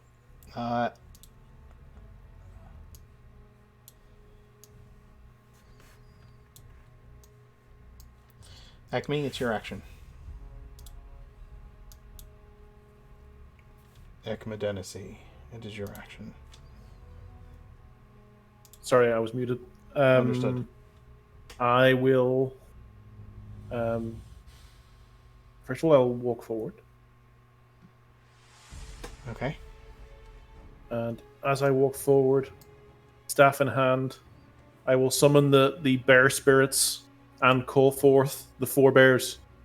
All right. And I will do conjure animals. Absolutely.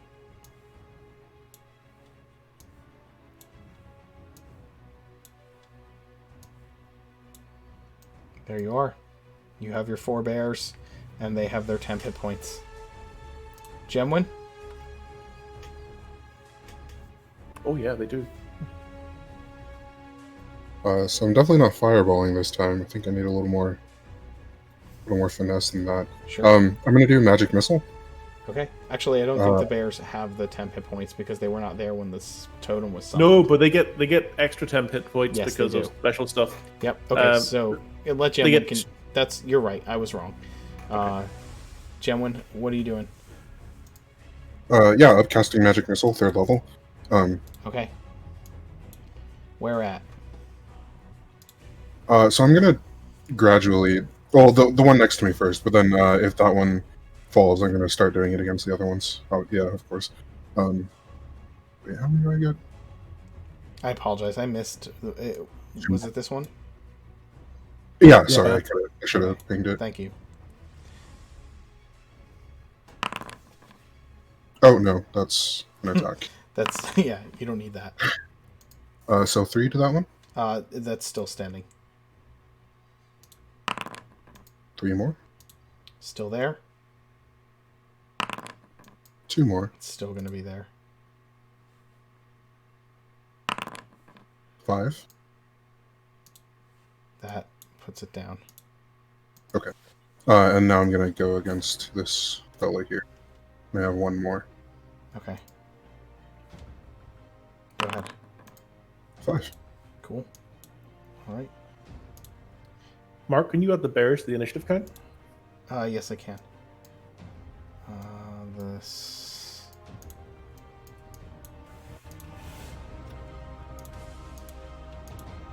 They go as one unit, correct? Yeah, correct. And each of them should have 2 hit points per hit die they have. So Okay. it's a brown bear, and they have 4 d6. So they have 4 hit die, so they should each have 8 hit points extra. Okay. And those are temp hit points, right? Nope, they're normal hit points. Oh. Okay. Yeah, normal hit points.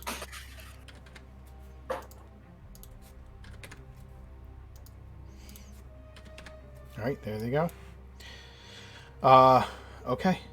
So this specter is going to attack Jeoffry. And miss. Really badly. Oh, this one didn't move. It should have. I skipped it by mistake. Yeah, it'll move there, and it will attack Kerr.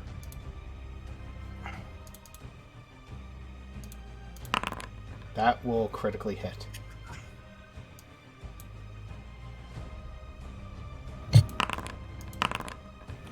Kerr, you're going to take 26 necrotic damage. Oof. And I need a Constitution save. Some of Cal's spirits reach out and want some of that damage, so reduce that by 9. Okay, so instead of 26, you're taking 17. 15. And Kerr, I need a con save, please. Con save. Okay.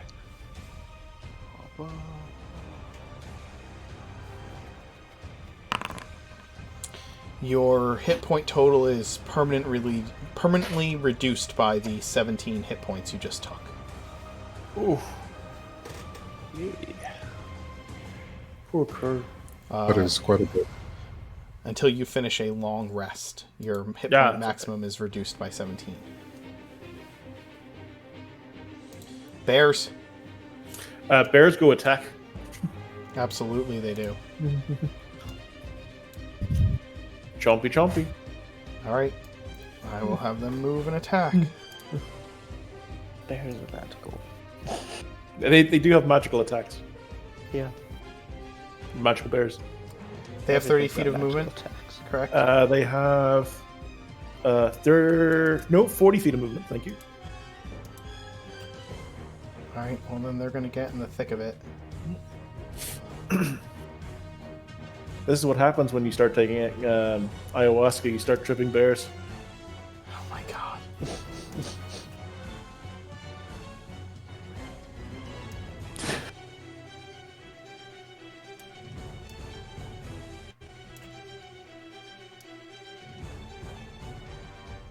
God damn it! I love summoners. What the hell just happened? You close the door instead of Close the selecting door. Oh. Sorry, it's lagging out on me, which it hasn't been doing all game until like halfway through this combat, and I don't know why. So, unless my internet's just getting throttled, which it's not supposed to do that. Okay, so each bear is going to attack one of these specters. There's 4 specters, there's 4 bears. Each specter is going to get attacked by a bear. So... First one, bite. Claw. It's gonna miss with both.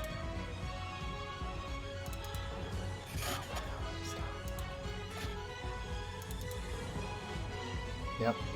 That one misses both times. Next one, bite, claws. That one's gonna hit twice. Next one, bite, claws. That one's gonna hit twice. And the last one is going to hit with its bite, but miss with its claws. So, 1,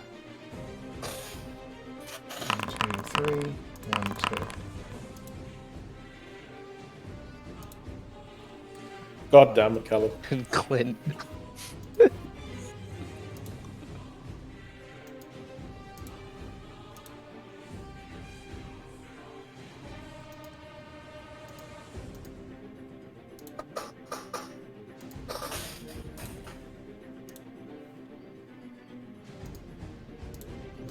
Alright, there we go. Bears are done. Caliph? The ones in front of you look both very, very hurt.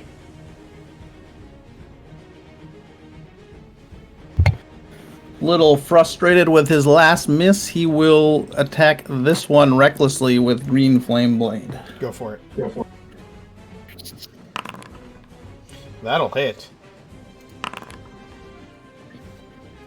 So, You absolutely destroy it.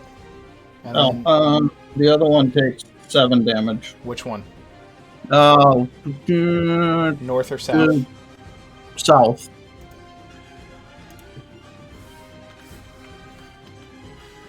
Cool. So yeah, it's bloodied. The one to the south as some of the green flame flickers through it, ripping away part of its spectral visage. Jeoffry? All right, Joffrey's gonna go ahead and he attack this with his Shadow Blade. Sure. That is 12 psychic damage. Yep. It is gone. Is it still up? Nope, it's Okay. dead. And then he's going to move and flank with this bear and attack offhanded with his rapier. Okay. That will hit. And smite again.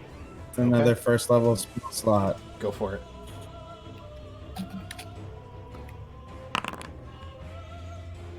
That's going to destroy that one. And as he's gonna stab forward with his shadow rapier, and it's gonna, and then he steps forward, and as he raises his other blade, like that same spectral image superimposes itself over his body, and he shouts, "Be gone, spirit!" And then boom! Just this explosion just evaporates the other specter. Awesome. Corin?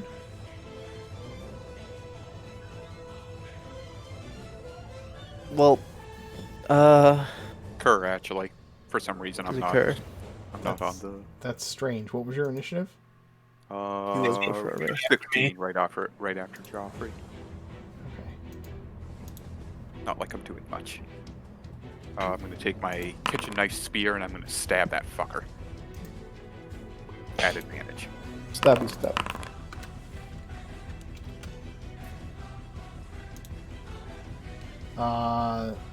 Did you say add advantage? Yeah. Pack tactics.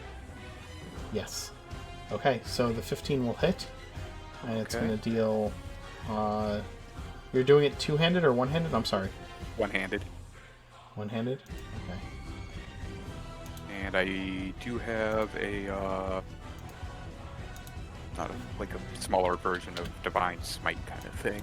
Okay. So that's going to be 1 poison damage. Did you say poison damage? Yes. Alright, it has no effect. I didn't think so. What did you... Oh.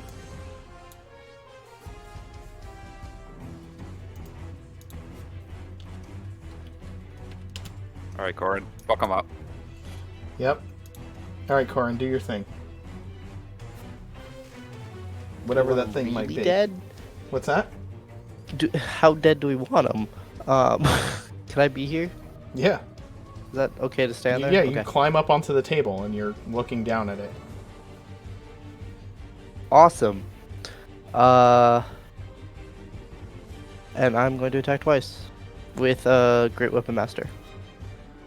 Go for it. You have a +2 to Ooh. your attacks. Yeah, well, I crit failed. Yes, you did. Give me a D100 roll. You were so excited to climb on the table, you just fucking fell off. I'm gonna roll D2. The bear is 1, Kerr is 2. I was gonna say, Karen, you have inspiration. Yeah, I do have inspiration. Would you like to use it to get advantage? Yeah, I'm gonna use my inspiration to get advantage on that. Thank you for reminding me, otherwise I'm never gonna Probably a use good it. idea. We get that advantage. Yeah, that's better. -3 on that should still hit. Yeah, that still hits. With that's 23, so halved. 11. It is destroyed by your stunning blow.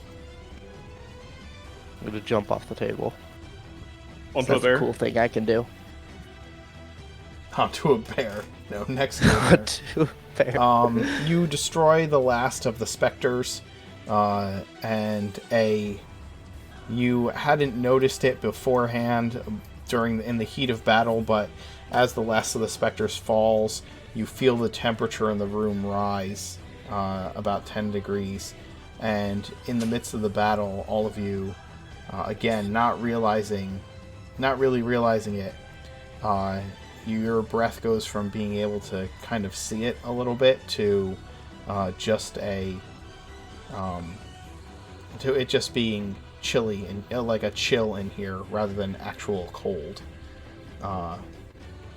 Is it always so hot here? And as the last specter falls, I think we will wind it down for the evening. We didn't die, guys. I'm going to use the rest of my time this session to mush a bear's face. Be like, who's a good boy? I hope you guys had fun. Yes. Yes. Very much so. And Yay. why don't we do some affirmations?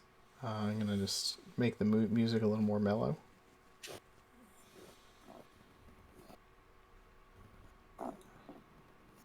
Combat music's perfect. What are you talking about? Oh yeah, it's always great. So yeah, having finally defeated the specters that killed your friend Cricket, you find yourself in this room with a few dead whites and 4 very rowdy bears. And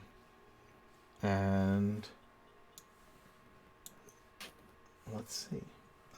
So one of the things we like to do at the end of our adventures is just spend some time sharing some affirmations. Oh, whoa. That is not what I want to happen. Sharing just some of our favorite moments with each other from one another's role-playing and encourage each other through that. If you have any favorite moments from tonight, we ask that you share them with us if you're out there in the chat. Feel free to do so. We do ask that if you share a favorite moment for one of the characters, you try to share one for each. So let's start with Grayson. Tell me your favorite Corrin moment tonight. Probably the first interaction with Jeoffry, where he's speaking multiple different languages. I have no idea what he's saying. It was mainly roleplay today, but I still enjoyed it, so Yeah, there's a lot of I'd say that. Around the table. I like his reaction when that he said he failed when you were kind of looking at Cricket's body. Yep. And then he says that he was mad that he failed again. I liked his reaction to the spirit journey. Just the idea of an ex-cop doing ayahuasca and like being kind of into it, or like. I thought the whole ceremony you guys had for Cricket was top notch. That was very heartfelt, and thank you. Absolutely. I like Corrin's skepticism to going back to the temple. Yeah. Like without being prepared. Like that's such a police kind of trained thing to do. We need to be prepared. We need to go in. I wouldn't even say that's a police thing. I would just say that's so we need to be prepared. Yeah, he's the Boy Scout, right?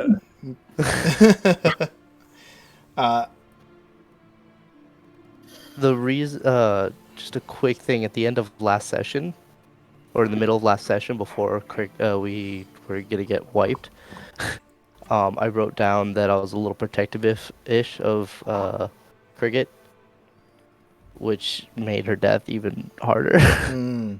Oh. Like, oh damn! I Wanted to protect something that seems smaller. I think that one thing that oh man, I had something and now I'm losing it. Corin still being the one to beat the drum of like I'm with the new guy. We got to get rid of this necromancer thing. It's a bad thing, right? Like I appreciated that. He still is the one who's like, these guys all want to go down there and find out information. I just want to not deal with the necromancer. Let's see. Dio said best Corin moment was his reaction to the spirit journey. And David said that Corin's first time getting high, being disappointed that he wasn't the muscled one that Jeoffry was talking about. Being the voice of reason and not wanting to raise a necromancer, agreeing to return to the tomb even without a magic weapon, and his awesome leap onto the table to cut down the last specter. Yes, awesome. There you go. Marcus, Gemwin, favorite moment? I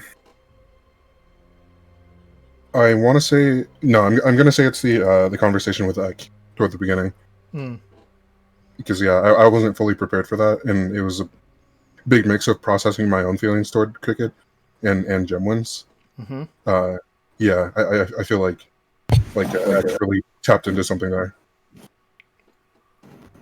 Yeah, I really like that conversation because I don't know if it was like Gemwin coming to terms of what real grief is.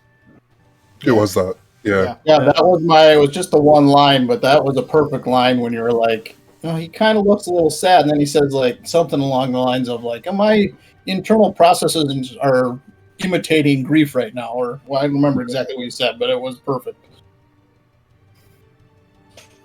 Yeah. I think that just the questions about how to prepare Cricket's body were great. And also your reaction to the spirit journey and wanting to... Yeah. I thought that was really awesome as well. Personally. I really enjoyed the thoughtfulness that Gemwin as a character showed for some... The eulogy was super... Yep.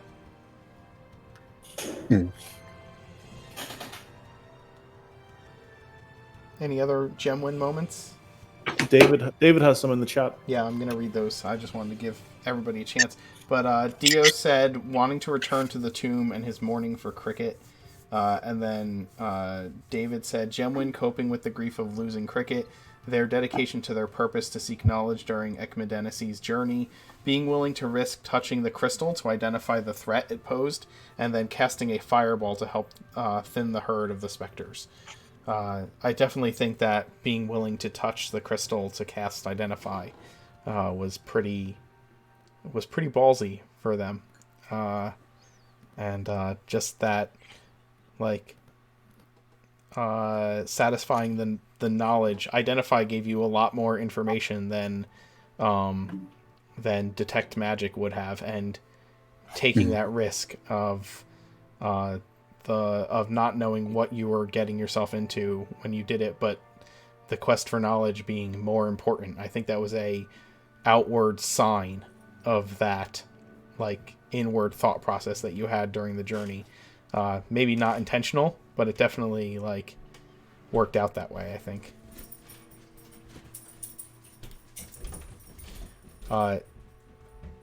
Steven, favorite Ekmidenisi moment? Yeah, I think it has to be the Ioaska trip, or organizing the spirit journey for the guys. Yep, I'd agree. I really like that moment where he druid-crafts the silhouette of a Loxodon Baronin child into the tree in vines. Yeah. That was my favorite. That's what I was going to say. That was my favorite part. Yeah, that was pretty awesome.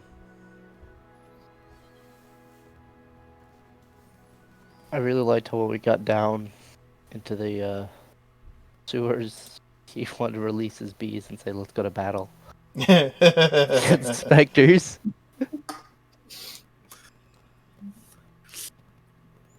Got an army, man. The army. Yeah, you've got bears and bees. Bears and bees. It's the new Ekmidenisi podcast. Oh my god, bears and bees.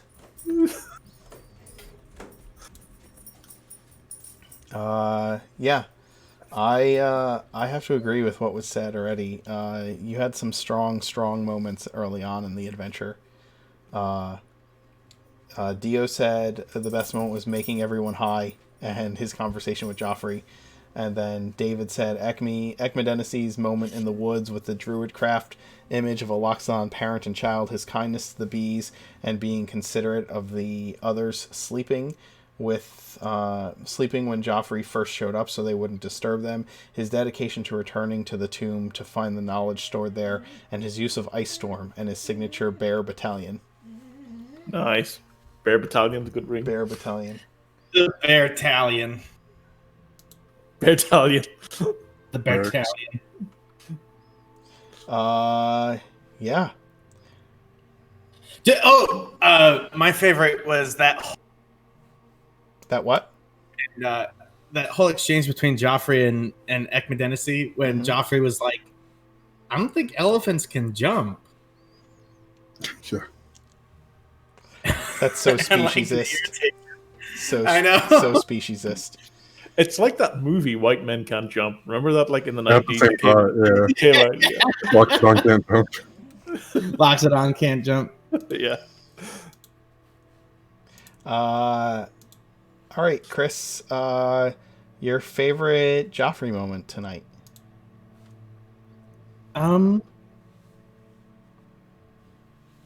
Getting to do all those descriptions. Yeah, that was fun. I put a lot of thought into how I wanted this character to look and how his abilities work, and getting to describe all that was an immense amount of fun. So thanks for humoring me, you guys. Yeah. My favorite Jeoffry moment was actually him speaking to the bees. And like the difference in kind of conversations, right? Like he's like totally chilled out and informal. Hey guys. My favorite Jeoffry moment was actually the kind of expositional of the way we find out you're a warlock. I really like that. It was when you were leaving the Feywild and he puts his mark on your chest. It was a really cool moment that personally was my favorite. I liked when his whole little sequence, I've been in the Fey realm for years and I felt a darkness and I have to stop this tomb. We get down there like, what should we do? I have no idea. How do we stop these? I have no idea. All right, how do we stop it? I don't know. He's like a naive Jesus who doesn't know he can do things, but he's the son of God. Oh, I touch you and you're feeling better? What? I don't have a moment, but I want to celebrate the concept because the warlock patron being someone's husband thing on its own is pretty cool and dope, and drawing power from your spouse is a cool idea. But then you have the element of the paladin as well, and it's kind of like the oath of marriage is like the paladin oath. It's an oath of devotion, right? Oath of the Ancients, mostly because it's better thematically. Yeah. But his dedication to the preservation of the Fey realm is kind of where I'm drawing the inspiration from. Yeah, I lose my mind for stuff like that with like mechanics describing narrative. Yeah. And that being like leaned into. It's awesome. Yeah. It's so and then great. the descriptions, I gotta second that. Like hearing his style of dress, like the way his armor looks and everything, like the drip is unreal. It's awesome. Dio said, best Jeoffry moment was, Jeoffry, you're a married man. With Callan, yeah. Let's see. David said Joffrey's sweet goodbye to his husband, his confusion over his newfound powers, his rapt fascination watching Gemwin work on their earthen grasp spell, the dedication to finding what is threatening his home, even if it meant entering a dangerous tomb alone, his awkward use of common with the party members who don't speak Sylvan, his moment of asking Corrin, "Is this your first fight? Because it's mine." That was actually really great. Dual wielding a pact weapon and Shadow Blade, and using lay on hands for Gemwin after they touched the crystal. So yeah, so those are some great Joffrey moments, and I will update the overlay to say Joffrey over this week sometime when I'm not killing myself with doing everything else. Brad, favorite Caliph moment? Probably would be the conversation with his ancestral spirit in his meditation moment before the funeral. Sure.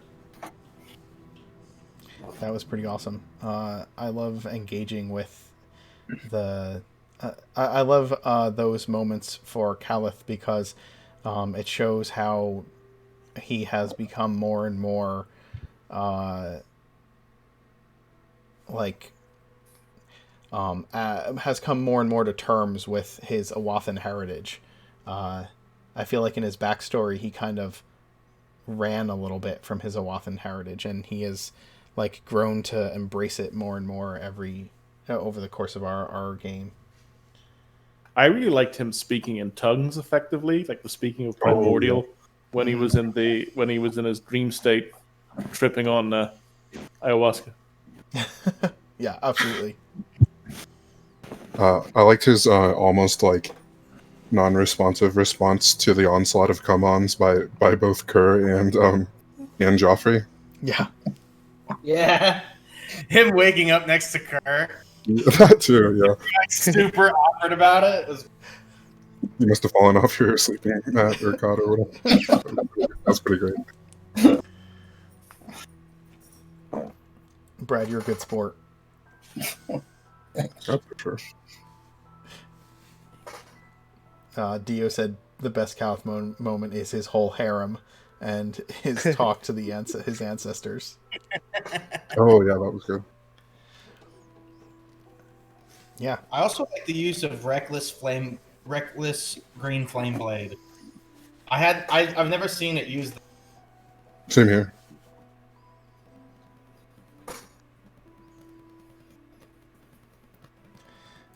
David said Caliph meditating to contact his ancestors, being an unwitting object for both Kerr and Joffrey's lust, being the one to ask if Jeoffry actually had a plan to seal the tomb, keeping watch while the group were studying the crystal so they wouldn't be snuck up on by enemies. Yeah, that was awesome. And being a bit more cautious around the specters by not immediately raging. Also agreed.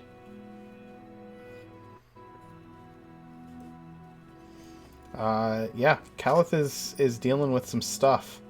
And I think it's gonna be awesome to watch him go through that.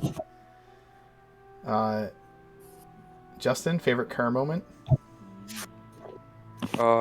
Just because it can't all be like awesome moments. Thinking that, oh yes, I've got this awesome little plan and I'm just gonna freaking wipe out these specters. Oh, nope, I'm evil. That doesn't hurt them. Yeah. Oh shit, whoops.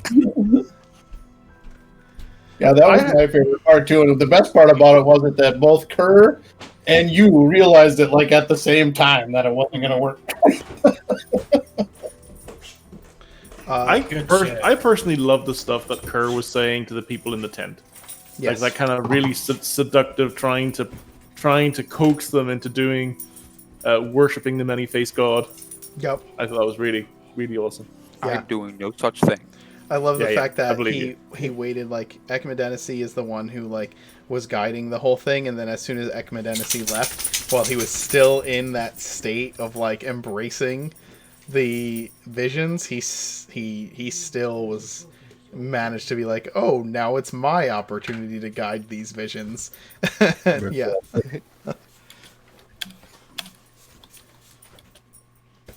I really liked him waking up next to Caliph after the meditation. Caliph not really paying mind to it. I'm not sure if he was, but just blatant, I'm sleeping with you now. I have to say, this is not a particular moment, but overall, the fact that you are playing a evil character, but can do so really well. It's an evil character, but it's not harming the party, not hindering the party, not being a jerk. It's just that his purposes evil characters are don't have to be dicks. Nope. His I was purposes about are to his say, own. you're playing lawful evil, not lawful dickhead. Yes, and you do it very, very well. So I just want to appreciate that fact overall. It's not always easy to play an evil character and have them be a part of the group. So, yeah. I also like when Ek asked him, he's like, you're a cleric. Do you kind of want to run the ceremony? And then he's like rubbing his hands together. He's like, oh, I got to fulfill my plan and send another soul to my god. Yeah. Yep.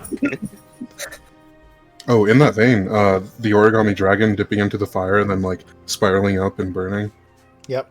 Super cool. That was awesome. Yeah. Best current moments from chat. Dio said his RP won under the Ioaska, and his comment to Jeoffry about Caliph, him being mine, and David said Kerr officiating the funeral with the origami dragon, saying a creepy goodnight to everybody after the drug trip, pilfering Cricket's thieves' tools, using thaumaturgy to make their eyes glow during the drug trip, preparing holy water to use against the undead, slamming the doors, and casting blink after the invoke duplicity plan fell through. Yeah, all awesome. Oh, there's going to be a lot more blinking. Just because I like the spell. It's such a fun one. It's such a great spell. What's up? No, I was going to lead into what you were about to say, Mark, and introduce yourself. Oh, yeah. And say that something that I really appreciate is that you give us the free will to make cool stories happen. So, like the whole ayahuasca thing and using the inspiration, you could have said no, but you said yes, and it was a cool thing that transpired, and we all benefit from it. Agreed. I'm glad I have those opportunities. Those are my favorite moments as a DM, is when a player leans in narratively in a way that adds to the story. Yeah. I'll say my favorite DM moment for me tonight was getting to doing the kind of prologue introduction of Jeoffry. It's something that that Chris was so much fun. Yeah, something that Chris put in his backstory, and I was like, I want to show this on screen because it's so fun, and I really enjoyed playing that out. So that was my favorite moment tonight. As a DM. Man, that was cool. Yeah. The whole exchange with Jeoffry and Laneth was really great, and thank you so much for doing that with me. You didn't have to. No, it was great. It was perfect. It was awesome. So, any other DM moments tonight that were your favorite moments? Dio said playing Joffrey's husband and letting them have an ayahuasca trip. So I was gonna say the narrative freedom of the ayahuasca was a really cool scene. Sweet. Bringing Ak in to defining what Tabaxi funeral rites might be. That, and then broadly how much you've brought other people in to define stuff about the world has been cool. Definitely. Yeah, it's your world too, guys. And we all make it more real by being engaged with it. So I'm happy to do that. David said, giving Steven the reins for the drug trip and also the way you played Laneth helped set up Jeoffry for the viewers in a really great way. And he also said, also the revelation of the identify spell on the crystal, raising the idea that Cricket may have inadvertently caused some harm by cracking the first crystal. Oh, yeah. Sweet. Thanks, David. Thanks, Dio. All right, guys. Well, I'm glad you all had fun. Great session, guys. Yeah, it was awesome. For those of you watching, thanks for watching. Every time we get to play D&D, it is because of the players, the subscribers, and the patrons that make it possible for this to continue to happen. Without you, we could not play D&D. So, thank you for your support. And yeah, we'll see you next Saturday for the Road to Nowhere. Until then, come check out the Loophole Kings channel tomorrow night for What Lies Beyond, the ancient prequel adventure that we play in Oregon, where I get to play as a character named Andal. And make sure you're checking out Grayson's streams. He's doing some video games right now, but I think D&D is something you want to branch into and is in the works, right? Yeah, I'm trying to get to a point where my friends are comfortable enough with playing D&D and I'm comfortable enough DMing. Sweet. First. And Justin just redeemed a random encounter, so that's going to be some kind of fucked up moment, I'm sure. And don't forget to check out Axe Games. He runs every Monday and Thursday and streams his D&D games as well. I know, Marcus, you're in the Thursday night game, right? The Jungle Annihilation. Yeah. So check out Actharion's channel for those. And then also check me and Marcus out on Vanish X Zone every Thursday for the Hidden Tomb of Akarat, run by DM Matthew, who's an awesome guy. We're trying to show him love too. So please come by and watch what's going on there. Matthew is a wonderful human being and a really fantastic dungeon master. So it would be awesome if we could share the love that we get over there at his channel as well. So yeah, and if you are out there and you are a content creator as well, head over to our Discord, share what you are creating in our community creations, and don't be afraid to share it right here in the chat. We would love to hear about it and give you a shout out. So thanks for watching. Also, we're going to find a raid, so hang out in the chat if you want to help us give somebody else some love. And we'll see you next week. Thanks, guys. Peace. Bye. Thanks.